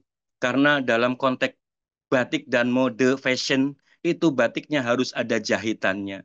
Kita lupa bahwa jarik itu adalah lembaran sedemikian rupa yang menjadi fashion kita pada masa lalu. Tapi kemudian seolah-olah itu bukan bagian daripada fashion. Adaptasi ruang adaptasi dalam seni budaya batik sebenarnya dinamis dalam menghadapi kenyataan zaman. Tidak mengharapkan perubahan, namun juga tidak mengesampingkan nilai-nilai lama yang patut dipertahankan sebagai identitas. Membuka ruang seluas-luasnya potensi perkembangan karena di setiap gerak ada perubahan. Membangun kerja pelestarian dapat dijadikan sokok guru identitas bangsa. Sebagai refleksi terakhir, di manakah penghargaan warisan budaya tak benda intangible cultural heritage dari UNESCO apabila nilai-nilai batik kita hari ini tercerabut dari akarnya seperti yang tadi sudah saya katakan, di mana warisan budaya tak benda kita sementara kita masih sibuk dan terus berkelana di wilayah bendanya saja. Demikian kata terakhir batik ketitik Oloketoro. Kebaikan batik itu akan terbukti dan keburukan batik akan nampak. Jaga api batikmu kawan. Salam cantik. Terima kasih. Matur nuwun. Matur nuwun sangat, Pak Abdul Syukur. Terima kasih pemaparan yang sangat bagus dan menyentil, mungkin menampar ya Pak sebenarnya. Membuat saya jadi terpekur dan jadi emosional juga sebenarnya. Membuka mata tentang kenyataan bahwa gap antara konservatif dan modernis itu ternyata sangat lebar. Dan ketika keselarasan hakikat yang tak lagi menjadi tumpuan menyebabkan batik kehilangan maknanya sebagai pembawa pesan. Eh, ya, semoga di era yang serba cepat dan materialistis, falsafah ini tidak tinggal menjadi harta karun budaya nantinya ya Pak ya untuk anak-anak. Baiklah, saya lihat sudah ada pertanyaan di kolom chat. Namun sebelum kita lanjut ke sesi tanya jawab, dan sebelum saya mempersilahkan kepada Pak Agus Bakul Batik untuk membeberkan kain-kain batik cantik, bagaimana kalau Pak Ivan host untuk mengabadikan dulu kita, karena saya lihat beberapa sudah ada yang left. Jadi nanti kalau di akhir acara untuk dokumentasinya tidak ada, apa, sebaiknya mungkin kita foto dulu, Pak. Bagaimana? Boleh, boleh. Mas Abdul Syukur Boleh. dibuka kameranya. Oh iya. Ya, boleh kita foto dulu. Ya, Ivan, boleh? Berapa kali? 3 mungkin. Oke, 1, 2, 3. 1, 2, 3. Ini yang ketiga ya. 1, 2, 3. 4. 1, 2, 3, 4. Kayaknya 4 slide ya. Iya kayak Baik, Pak. Betul, betul, betul. diteruskan. Silakan, monggo. Oke, matur suwun sangat. Terima kasih, Pak. Nah, sekarang saya persilahkan kepada Pak Agus, bakul batik kita, untuk membeberkan dulu kain-kain cantik yang ada di dalam bursa batik, juga buku-buku yang menarik. dari Bursa Batik APPBI minggu ini. Sumangga Pak Agus. Baik, terima kasih. Saya sebentar aja karena saya juga rasanya tadi mungkin apa eh, hati itu rasanya deg-degan tadi tuh mendengar pemaparan Mas Abdul Syukur. Jadi emosional ya Pak ya? Iya, betul betul ya. Nanti kita lanjutkan emosionalnya. Baik, eh, teman-teman semuanya di kolom chat ada link bursa. Monggo kalau mau membuka linknya ya, ada di kolom chat Bursa Batik KPPBI, monggo dibuka. Ada beberapa batik-batik cantik dan buku-buku ya. Salah satunya materi yang hari ini itu ada sebagian kecil ada di buku ini, di buku Batik Makna dan Jiwa. Buku ini baru seminggu ya. Bentar Ivan ya, baru seminggu dicetak, baru seminggu. Jadi kita baru Pak ini apa ditulis oleh Pak Komar dengan editornya Mas Abdul Syukur ya. Buku ini baru 20 20 tanggal ya minggu kemarin baru selesai dicetak dan baru dicetak sekitar 15 eksemplar. Monggo yang berminat ada di Bursa Batik ya. Selain buku-buku ini juga ada buku klasik tentang motif-motif Jawa. Di sini juga filosofinya cukup dalam ya, cukup dalam sekali gitu. Kemudian adalah buku Revolusi Batik AI. Kemudian, nah, buku ini ada dua edisi ya, edisi bahasa Indonesia dan bahasa Inggris. Kemudian ada buku Revolusi Batik AI yang seperti ini. Kemudian ada buku Desain dan Kreativitas karya Pak Komar. Kemudian ada buku Iwan Tirta, buku cetakan lama tapi ini buku baru. Kemudian buku dari Gothic Swan ya. Gothic Swan buku lama tapi baru, masih baru bukunya. Monggo ya. Setelah itu nih ada batik-batik dari Jogja, karya Pak Abdul Syukur, batik Trontum, kemudian motif Wahyu Tumurun, nitik, dan lain-lain. Ini dengan harga ada macam-macam ya. Ini batik-batik halus ya, ada yang 3 juta, ada yang 1 juta. Ada batik selendang juga, selendang nitik, harganya 250.000 ya, 250.000. Kemudian ada batik-batik Cirebon, batik Megamendung seperti di belakang saya. Kemudian ada batik Tambal. Kemudian ada batik-batik Jelamprang ya, batik-batik Pekalongan, monggo harganya 350.000. Kemudian ada batik-batik dari Sragen. Ini batik tulis Sragen, ini murah sekali, hanya 400.000 ya.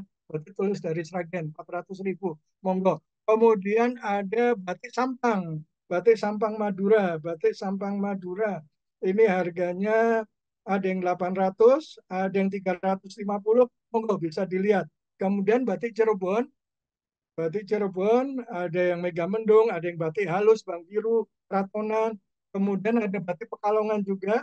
Ini ada selendang-selendang, soal sutra, dan juga ada taplak meja dari Pekalongan. Kemudian ada batik Tuban dari Tenun Gedok. Ini salah satu keistimewaan batik Tuban adalah bahannya dari tenun gedok dan pakai pewarna indigo. Ini harganya 1.500.000, ada di nomor 15 ya. Monggo Bapak Ibu bisa cek di linknya. Kemudian ada batik Jogja. Batik Jogja ya, ada motif chiptoning, motif belangreng, kemudian motif Mangkara, motif Wijaya Kusuma dan lain-lain. Kemudian ada batik Pamekasan Madura, kemudian ada batik Cirebon, ini ada tatakan gelas, lucu-lucu sekali tatakan gelas batik tulis ya. Ada motif Vespa, penggemar Vespa di nomor 18, silakan harganya 100.000 saja. Kemudian batik Palembangan. Batik Palembangan ya ada cap harganya 275, yang tulis harganya 450. Kemudian batik Jogja, ini batik Jogja, wah ini murah sekali nih. Dari Sogan, Sogan cap ya, cap ada cap dan cap tulis, ceplok goji, ceplok gedok, ceplok godek, parang lereng dan lain-lain, harganya 200.000 sampai 450.000. Kemudian batik-batik Cirebon, buket-buketan, sarung 375 sampai 450, batik Solo, parang klitik, batik halusan ya, sogan halusan. Kemudian ada selendang-selendang dari Cirebon ini, motif Megamendung dengan bahan-bahan tenun. Kemudian ada batik Lampung, batik Jambi, dan terakhir ini ada batik AI, batik AI yang dibuat dengan desain AI karya Batik Komar, ada harga 18.500.000, 3.500.000, dan terakhir ada batik Cirebonan, batik Ratonan, batik Banji, batik Loksan dari harga 1.750.000, 1.500.000 sampai 10 juta. Monggo, terima kasih juga buat sahabat-sahabat semua yang sudah membeli batik, membantu teman-teman kita para perajin batik. Monggo yang berminat bisa lihat di kolom chat, ada link bursanya atau bisa hubungi nomor telepon saya.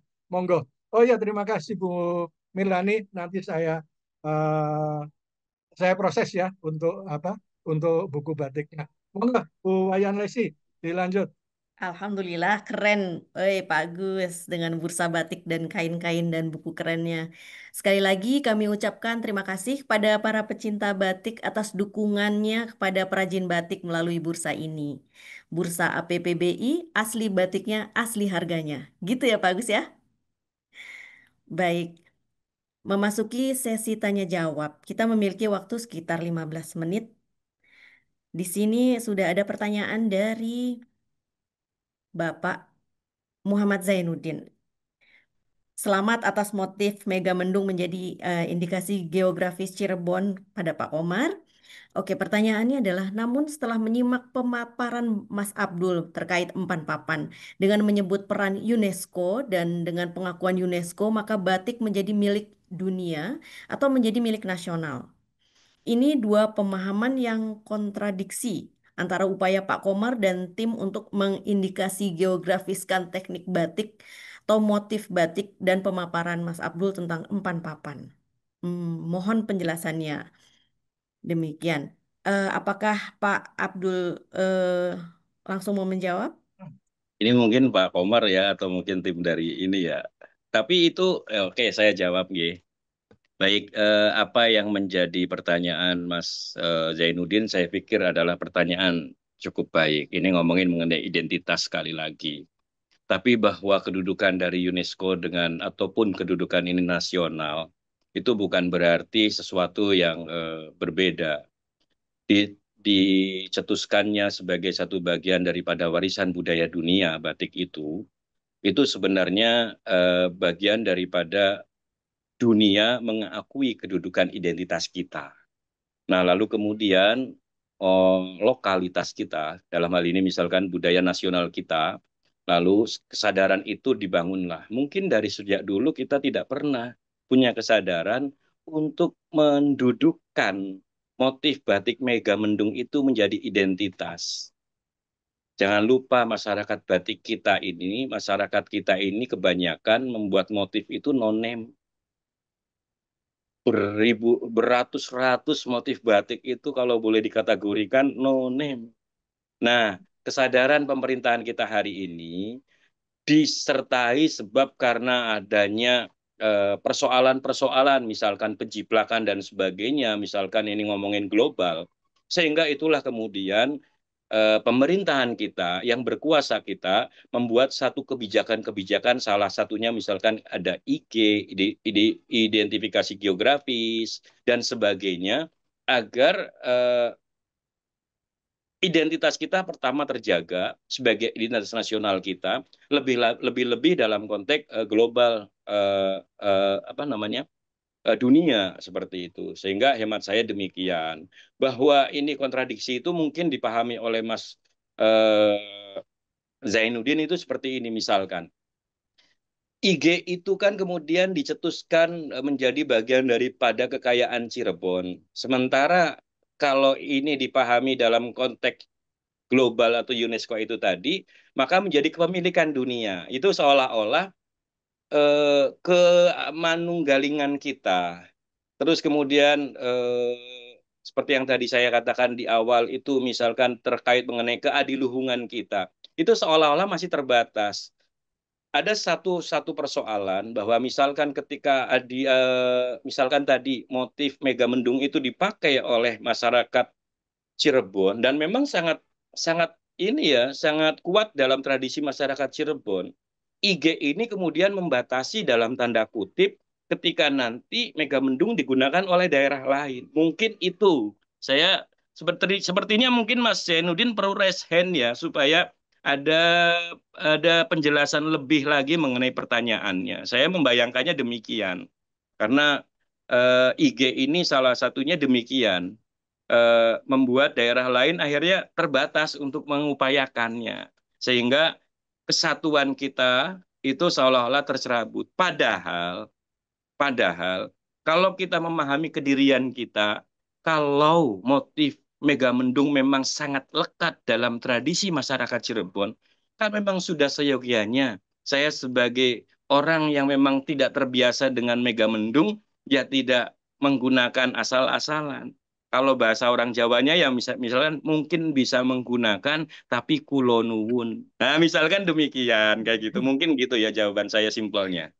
Gitu. Mungkin Pak Abdul, saya tambahkan, iya, Iya. monggo, ini monggo. kebetulan ada pesan dari Pak Komar. Pak Komar sedang mendampingi guru beliau pengajian di Istiqlal, tadi nggak bisa masuk lagi ya, nggak bisa masuk lagi karena full 100. Sekarang Eh, udah 92, Pak. Bisa masuk, Pak. coba nanti saya hubungi, teman tadi sudah ada pesan. Ini ada mohon bantu dijawab ya. Di sini saya bacakan. Tidak ada yang kontradiktif. Indikasi geografis sebagai upaya mendokumentasikan teknik-teknik batik yang ada di berbagai pelosok Indonesia. Kemudian indigeo atau indikasi geografis merupakan pengakuan dari pemerintah atas adalah tanda pada suatu produk yang menunjukkan asal geografisnya, serta memberikan reputasi, kualitas, dan karakteristik khusus pada produk tersebut karena faktor alam, manusia, atau keduanya. Tujuannya adalah untuk melindungi keunikan produk, mencegah persaingan curang, dan meningkatkan daya saing serta nilai ekonomi produk tersebut. Betul, Jadi betul, sebenarnya betul. lebih ke arah teknik yang diindikasi geografiskan. Jadi ini jawabannya. Nanti mungkin kalau ada yang kurang nanti bisa hubungi Pak Mar. Baik, terima Iya, kasih. Monggo. Ini juga di sini ada tambahan dari Pak Zainuddin ya kepada Pak Abdul. Karena dalam kalimat pembuka menyebut UNESCO berkali-kali seolah paling berjasa atas batik kita, Pak. Padahal banyak pihak yang berjasa sebelum era UNESCO mengakui batik milik kita, misalnya leluhur kita dan pendahulu kita. Begitu mungkin maksudnya tadi, Pak. Mengenai iya, kontradiktif tadi. iya. Iya, betul. Kita tuh sering, saya paham apa yang disampaikan ditanyakan oleh Masmu. Kita itu seolah-olah apa besar karena UNESCO gitu. Padahal tanpa UNESCO kita tuh tetap ada, bahwa batik itu tetap ada. Jadi memang kita bisa membaca bahwa mungkin pembacaannya adalah bagaimana kita melihat keadaan pra-UNESCO dan setelah UNESCO. Misalkan kayak gitu. Bahwa tidak selalu dari UNESCO sebenarnya batik itu hidup begitu dan tidak mesti harus dari UNESCO. UNESCO itu hanya menjadi bagian bagian daripada proses penghidupan batik kita itu sebenarnya begitu. Gitu.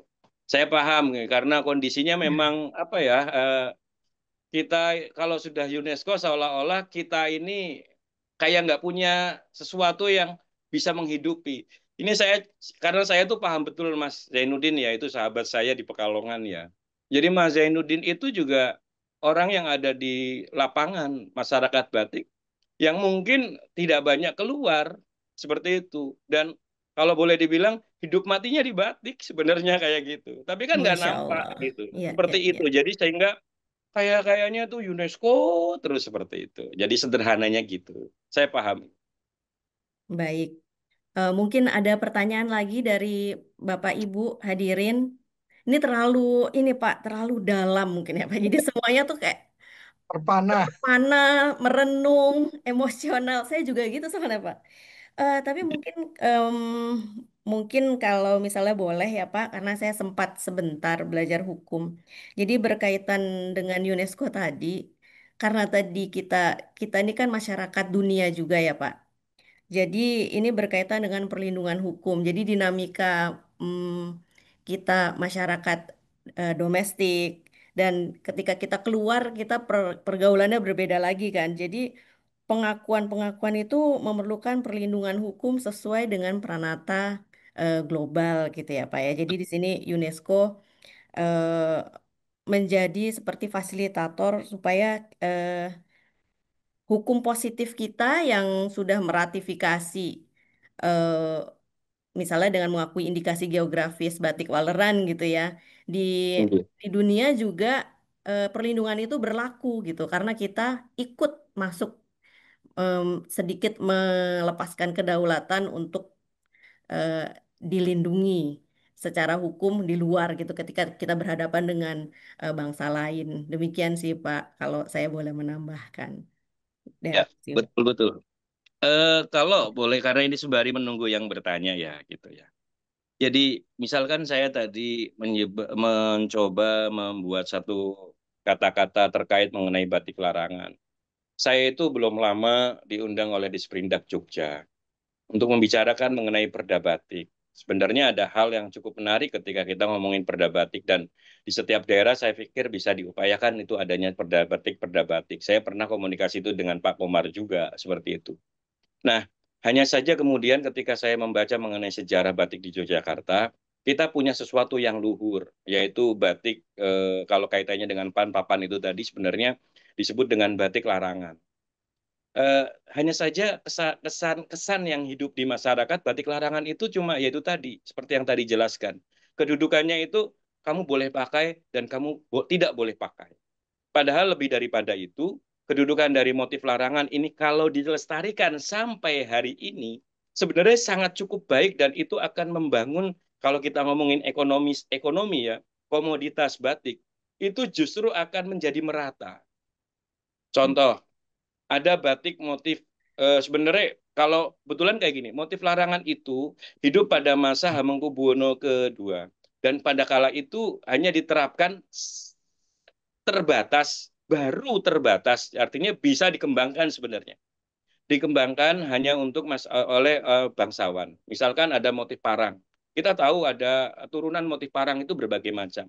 Lalu kemudian karena banyaknya jumlah bangsawan, banyaknya stratifikasi sosial pada kehidupan masyarakat di keraton, maka motif parang itu berkembang.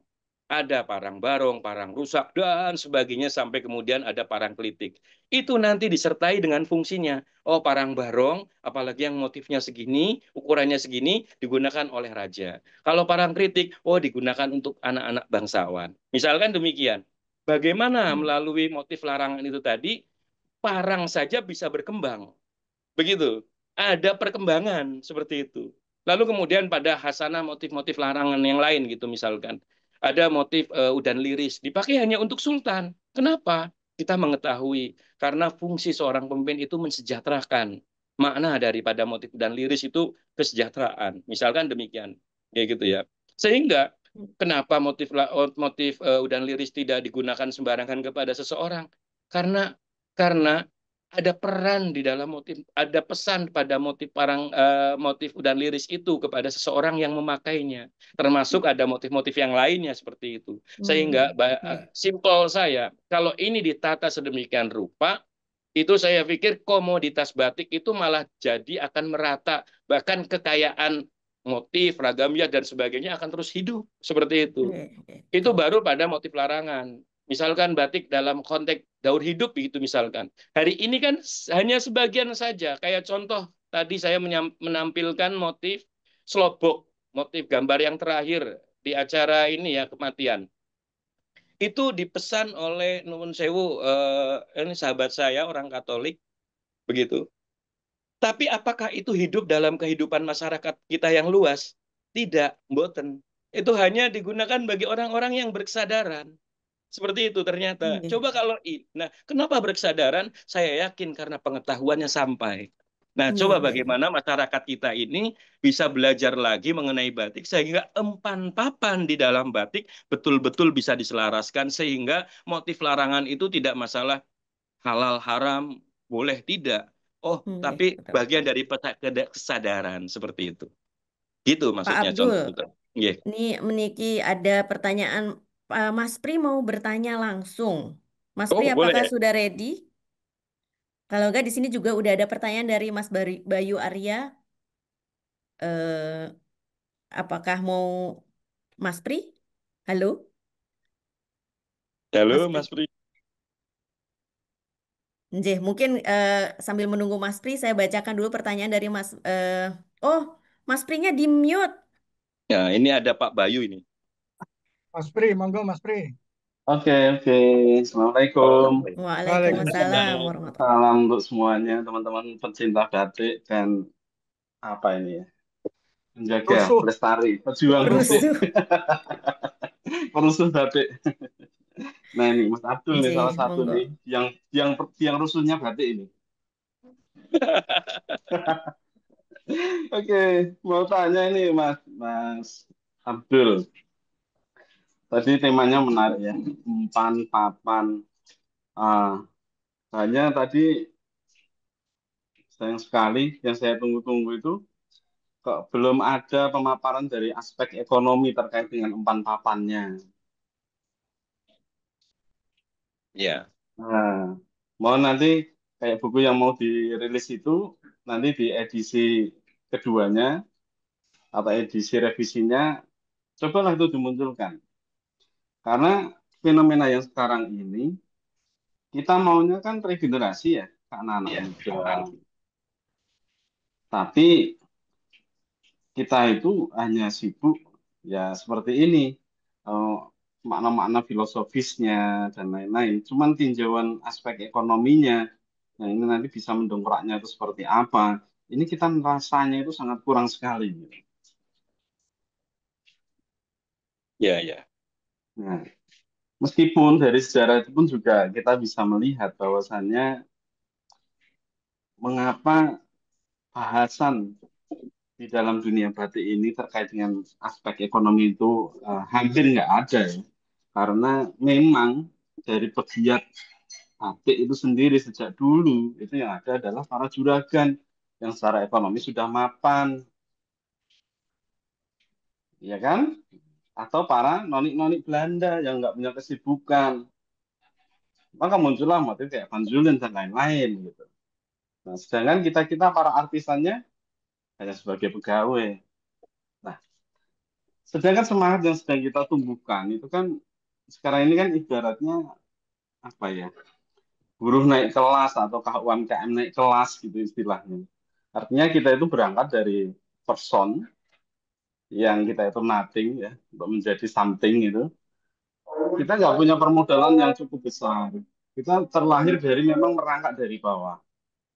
Nah, jadi kondisi kondisi masyarakat menggerak batik atau pelaku batik sekarang itu cukup berbeda dari dulu.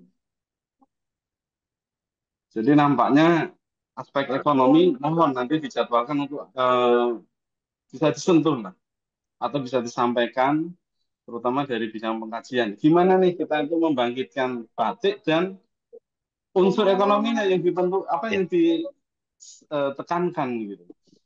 Saya tadi sangat menunggu-nunggu tuh saat medar sabdo terkait dengan empan tadi.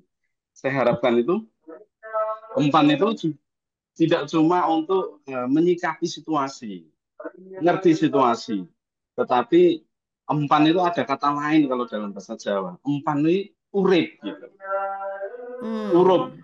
Hmm.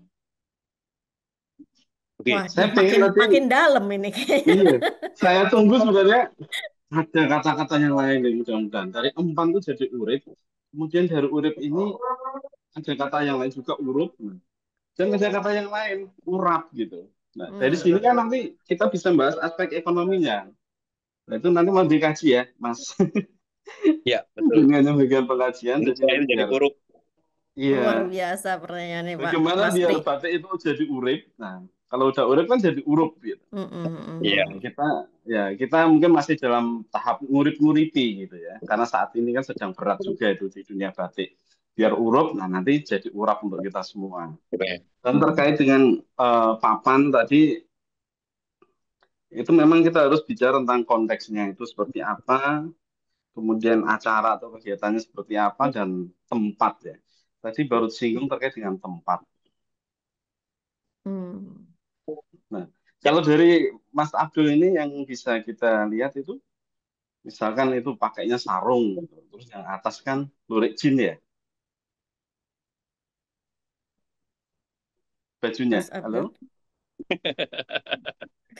Itu intinya Abdul kurang ngomongin cuan itu Mas Pri.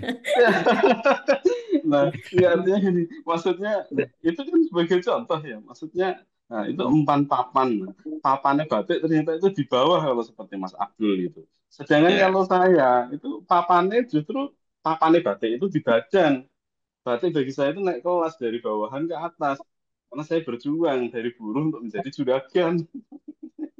Nah, contoh itu. Wah, itu udah masuk ke ini ya, Pak ya, pembahasannya lain lagi nih. Ya, ya, karena Iya. bagi saya kalau kita memaksakan batik kayak tadi ya, untuk dipaksakan tetap jadi bawahan, untuk dipakai jari, kata Mas Abdul itu, jangan berlari ke fashion gitu kan. Itu kan jadi ini ya, apa kita membatasi dan apa namanya,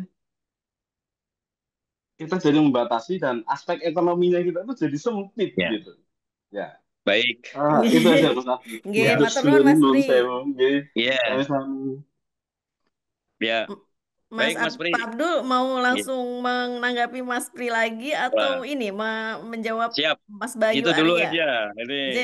saya terbiasa ya untuk berdiskusi dengan Mas Pri dan untuk membangun kedalaman dengan Mas Pri memang seperti itu. Jadi terkait mengenai tadi yang paling terakhir, misalkan mengenai bukan kemudian hari ini batik itu harus tetap menjadi lembaran dan ada di bawah itu bukan. Karena sekali lagi bahwa tradisi kita itu dinamis. Cuman yang saya tadi katakan adalah kenyataan di lapangan, kondisi satu. Jadi saya membaca betul keadaan di lapangan bahwa satu, di dalam dunia akademis, dalam studi studi D3, batik dan fashion, ketika si anak itu mau ujian akhir membuat karya, lalu kemudian karena jurusan dia itu adalah batik dan fashion, ternyata nggak bisa kalau nggak bisa dikategorikan batik dan fashion apabila karya batiknya hanya berupa lembaran. Lembaran yang saya maksudkan misalkan jari itu tadi. Saya langsung berpikir loh, padahal kalau kita menganut kepada membaca kepada runtutan sejarah, bukankah batik lembaran itu dulu fashion? Kenapa Hmm. seolah-olah cuma gara-gara berubah tidak dikatakan menjadi fashion? Seperti itu. Kalau itu dikategorikan oleh dunia akademik, memang dipilihnya yang relate dengan kehidupan hari ini, itu bisa dipahami tentu saja. Tapi kalau itu tidak dikategorikan sebagai fashion, menurut saya itu salah kaprah. Dan kemudian Hmm. kalau boleh saya bicara secara frontal, inilah kemerosotan batik. Kita tidak bisa memberikan satu edukasi kepada masyarakat bahwa jari itu ya fashion itu sendiri. Kayak gitu maksudnya. Artinya bukan berarti harus kemudian nggak bisa menjadi atasan, bukan. Tapi kenyataannya demikian. Yang kedua, mengenai fashion itu dalam dunia fashion designer. Bayangkan, sedemikian upaya yang dibangun oleh nenek moyang membangun simbolisasi. Misalkan kayak tadi Megamendung dan sebagainya. Cuma atas nama ramping misalkan dalam khasanah dunia fashion. Itu kemudian dibalik. Bukankah antara vertikal dengan horizontal sudah berbeda? Dengan sebegitu mudahnya kah? Itu kan menjadi pertanyaan. Bahwa empan papan kita memahami makna, memahami fungsi menjadi acak-acakan. Maksudnya demikian. Lalu kemudian pertanyaan pertama tadi terkait mengenai dunia ekonomi. Sebenarnya pemahaman mengenai ekonomi bisa kita lihat. Apalagi kalau saya kebetulan juga sedang yang terjangkiti ya dalam kehidupan ekonomi yang sedang melemah ini. Saya termasuk yang sedang menghadapi itu. Nah, apa yang terjadi? Saya melihat lambatnya ekonomi batik hari ini. Itu yang kemudian menciptakan saya kata-kata tadi, kerja lambat. Kesadaran saya memahami kerja lambat. Loh, kerja batik itu kerja lambat. Kalau saya bicara secara simpel, jawab secara simpel tadi kata-kata Mas Pri, bukan tidak membicarakan ekonomi. Tapi ekonomi batik itu adalah komoditas yang berbudaya. Jadi kategorinya kalau batik harus kemudian seperti tadi saya katakan, kalau batik ini harus direlatekan, disamakan dengan tekstil akan menjadi sangat sulit. Dan ekonomi batik itu tadi tidak bisa didudukan seperti dengan tekstil yang sangat bebas itu. Karena apa? Terkait dengan proses kerja juga yang berbeda. Sehingga ekonomi batiknya menurut saya sederhananya tadi. Jadi komoditas yang berbudaya. Jangan cuma komoditas saja. Makanya tadi adanya empan papan di dalam batik melalui motif batik larangan, daur hidup. Itu bagian dari ekonomisasi itu tadi. Maksud saya seperti itu. Tapi kalau kemudian sekarang digebiah uyah, ya akhirnya kita akan kerepotan sendiri. Bagaimana relate antara batik dengan fungsi, relate fungsi batik dengan praktek kan sudah berbeda-beda sekali. Jadi sederhananya demikian, karena ini waktunya akan Nggih. pendek ya ini. Seperti Iya, itu. kayaknya Jadi ini seperti akan itu. menjadi pembahasan di Zoom berikutnya, nggih. Iya, ada pertanyaan lain kayaknya Bu Sebenarnya Nes. ada, Pak, tapi nah mungkin nanti saja, Pak. Ini ada beberapa teman juga menanyakan langsung. Ini Bayu ini. Ya lewat ada juga lewat WhatsApp ke saya Pak, teman KCBI Iya. tapi berkaitan Oke. dengan weton dan lain-lain. Kayaknya nanti bakalan panjang. Jadi Wah, ada J weton, saya punya sahabat namanya Nur Rohmat. Saya sudah ajak juga ke sini untuk menyampaikan mengenai empan papan dalam konteks weton sebenarnya. Empan wah papan itu batik Nggak Mbak larangan. Ido, apa-apa, apakah Mbak Ido ditanyakan dengar? aja. Ditanyakan aja, Mm-mm. dijawab singkat sama Eh, Mas Abdul Syukur. namanya Pak Nur Rohmat ya gitu. Oh gitu. Ya misalnya Ada ya nomor. berkaitan dengan Iya, weton tertentu iya. atau mungkin apakah bisa dikaitkan dengan motif batiknya atau ketika pemakaian bagus dengan batik apa sesuai dengan weton wage misalnya katanya gitu. Apakah Simpelnya ada Bu Wayan, larangan? ya J. simpelnya saya mau bicarakan tentang batik dan weton. Contoh sederhana yang sangat sebenarnya sudah sangat nampak. Itu kita ada motif Trimino, badan tiga kepala satu, Hmm. yang sangat kuat dalam tradisi Torikoh Satoriyah di Cirebon. Itu sangat erat konteksnya dalam pengetahuan weton. Itu seperti itu. Bahkan kemudian saya bersama dengan sahabat saya itu tadi yang mengulik weton itu, saya meyakini motif-motif batik tradisional kita tidak lepas dari khasanah weton itu tadi. Nggak asal membuat. Makanya kemudian ada ini siapa, ini motif ini siapa, digunakan untuk siapa dan sebagainya. Ada Begitu. itu ya Pak ya? Ya jelas. Weton itu nanti terkait dengan siapa yang menggunakan, lahirnya hari apa, bulan apa, misalkan kayak gitu. Nanti unsurnya apa saja.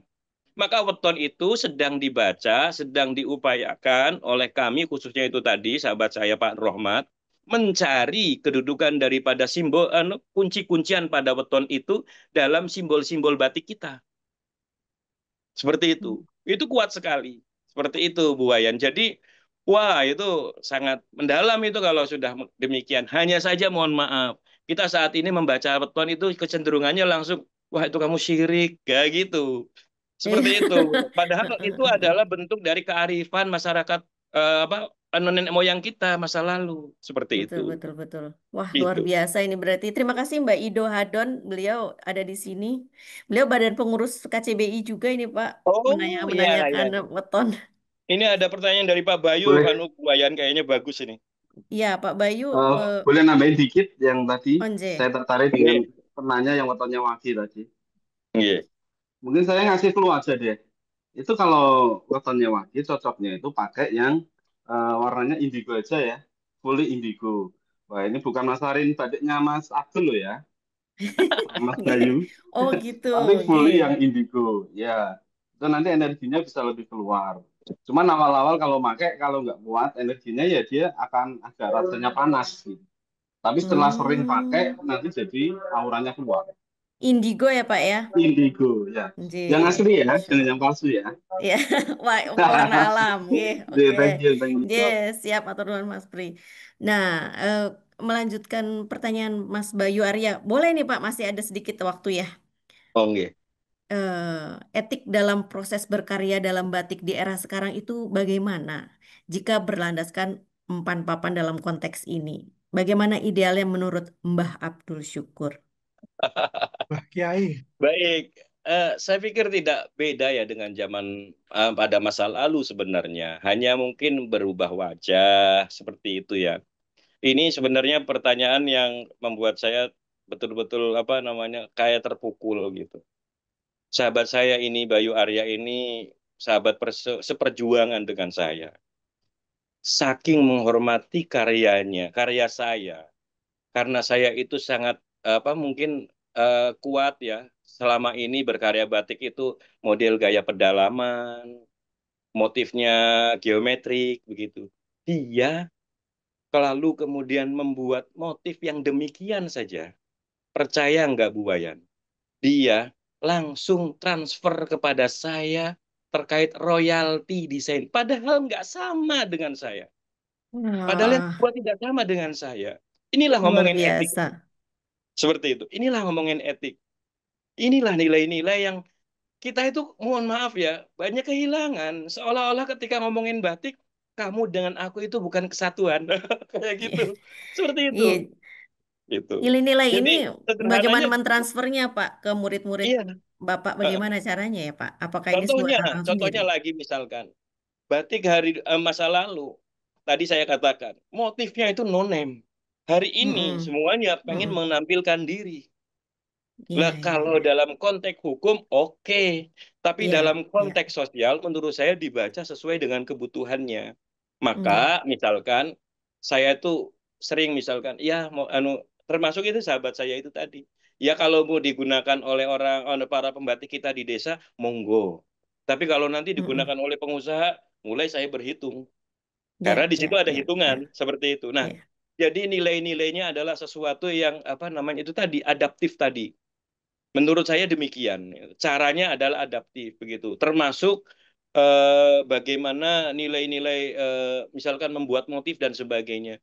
Menurut saya tidak salah membuat motif hari ini dengan gaya hari ini. Misalkan tiba-tiba gambarnya Mickey Mouse kayak gitu misalkan ya. Bukan Mm-mm. kemudian saya harus memaksa dengan gaya-gaya geometrik, simbolik, Mickey Mouse saja bisa menjadi simbolik, geometrik gitu misalkan. Bukan kemudian harus selalu seperti itu.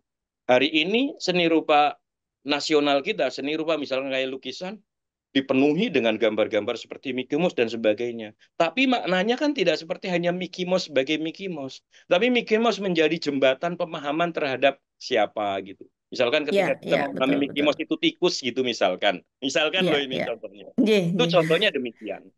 Gitu. Tapi Iya. jawabannya salah satunya misalkan bagaimana edukasi itu sampai bagaimana apa yang kita wujudkan hari ini sekalipun dengan gambar hari ini itu ada pesan teks yang sampai kepada mereka penjelasannya. Saya pikir demikian sederhananya gitu. Iya, dan tentunya edukasi seperti ini dan perlu banyak juga diskusi-diskusi eh, lintas bidang gitu, Pak. Karena kan gimana pun juga perlu juga kan disosialisasikan kepada misalnya orang-orang hukum gitu kan supaya pemikiran-pemikiran sini di terlindungi gitu loh, Pak, secara Oke, hukum. Kalau terus. mazhab ekonomi sih memang itu penting banget ya, Pak. Batok sama apa tadi, Pak? Urapnya ditaruh di atas batok. Ah, itu benar mantap. Iya, begitu. Nah, itu yang kadang kan kita terpisah-pisah, Bu. Ngomongin urap, ngomongin urup itu terpisah-pisah. Coba kalau menjadi satu kesatuan. Saya tuh termasuk sebagai seorang seniman gitu ya. Saya tuh cukup bangga ada di dalam ranah batik karena apa? Sejak awalnya dengan jelas dan jujur saya membicarakan ekonomi. Iya. Begitu, Ya, gitu. Seperti itu. baik.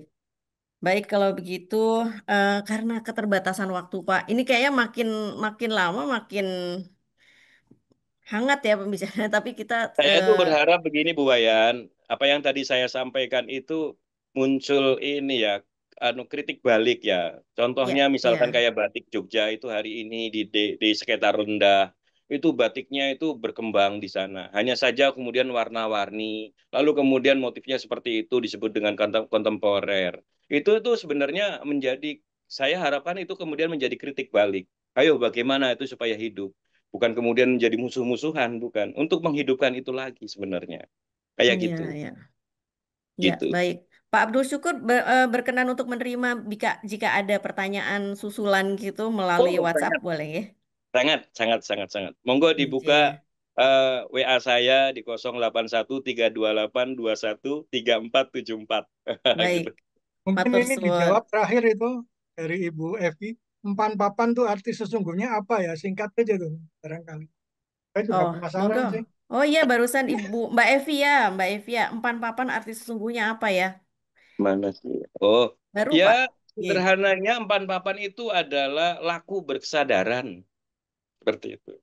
Laku berkesadaran terhadap waktu, ruang, tempat, kedudukan, seperti itu.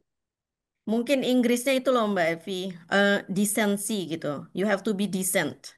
Jadi kayak apapun yang pantasnya gimana, prinsip kepatutan dan kepantasan gitu ya. Iya, iya, seperti itu. Kalau J. fisiknya demikian, gitu, secara fisik. J. Terima kasih Ibu Anita. Bu Anita juga menambahkan ini tentang empan papan. Terima kasih banyak Ibu. Langsung Gitu. dibaca oleh Mbak Evi ya, nggih. Terima kasih. Baik, eh, saya senang sekali dengan pembicaraan yang sangat antusiasme dari teman-teman juga terhadap materi yang baru dipaparkan. Semangatnya luar biasa. Namun atas keterbatasan waktu, maka harus selesai sesi tanya jawab ini dan sebelum saya serahkan kembali pada Pak Agus layar kendalinya, saya pamit atas segala kesalahan dan kekurangan saya. Wayan Lesi mohon maaf lahir dan batin. Wabillahi taufik wal hidayah. Wassalamualaikum warahmatullahi wabarakatuh. Monggo Pak Agus. Waalaikumsalam warahmatullahi wabarakatuh. Terima kasih. Ini paparan yang sungguh luar biasa ya. Saya sampai terpana mendengarnya tadi. Sampai mau tanya tuh jadi bingung. Baik, soal ekonomi, bicara soal ekonomi, monggo dilihat saja bursa-bursa batiknya. Itu Masuk, masuk salah Pak. satu membantu perekonomian para perajin batik. Ini salah satu upaya APBBI, mungkin upaya kecil ya, upaya kecil untuk membantu teman-teman memasarkan batik-batiknya atau buku-buku karya mereka. Monggo, ini bila kesulitan membuka linknya, monggo hubungi saya di nomor 081 2929 6628 atau bisa juga dibuka linknya, sebutkan saja nomornya, nanti akan kita proses. Kalau yang biasa membeli di marketplace, bisa langsung buka linknya, pilih check out, kemudian pilih kurir, pilih pembayaran, nanti akan segera langsung diproses. Untuk yang dalam negeri ya. Kalau untuk yang luar negeri, biasanya kalau yang ke Singapura dan ke Malaysia dan lain-lain, bisa hubungi saya, nanti kami APBBI akan mengirim langsung ke Singapura, Malaysia, atau kemanapun. Begitu. Terima kasih untuk semuanya. Jangan lupa membeli batik asli dan bangga memakainya. Sampai berjumpa 3 minggu yang akan datang dengan tema Ginset ya. Tema yang lebih lebih ke arah muda ya, dengan Foto pembicara C. juga, pembicara yang muda, pembatik muda, moderatornya juga masih muda dari Surabaya. Tunggu saja info-info selanjutnya. Terima kasih atas kehadirannya, atas partisipasinya, atas supportnya. Wabillahi taufiq wal hidayah. Wassalamualaikum warahmatullahi Waalaikumsalam. wabarakatuh. Pak, mungkin Anda Salam mau foto cantik. sekali lagi enggak? Tuh tadi ada bapak-bapak yang bertanya tadi foto gitu. Nah, Oh, mau sudah, difoto lagi? udah Sampun, cukup. sudah cukup. Tadi fotonya udah saya share ya. Itu udah Oke. semuanya lengkap. Baik, terima Sun. kasih. Monggo, matur nuwun, Iya, sampai terima jumpa. kasih Bu Terima Wayan. kasih matur nuwun Pak Abdul Syukur.